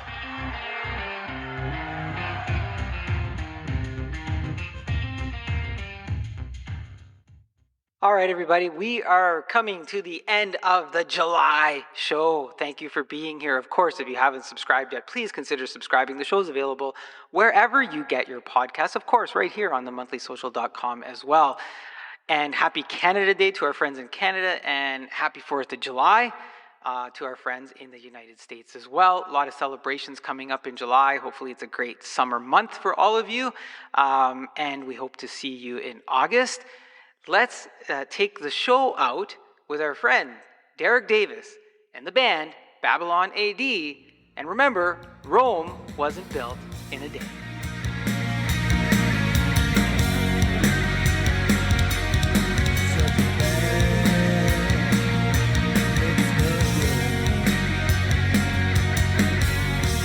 The streets on fire, the night is in bloom, and the wild world spins before you. You're so alive, tall and pretty, oh, but you're such bad news. You want it all, just give you a taste, and you take till there's no damn more. The moss grows, the junkies and toes, you can look, but you won't find the door. When it all comes down, crumbling around, Rome burns down before you. When you lose your head, walking dead, none will pretend to know you. On the broken stones, crushed stone bones, the gladiators walk before you. You know what they say, Rome wasn't built in a day.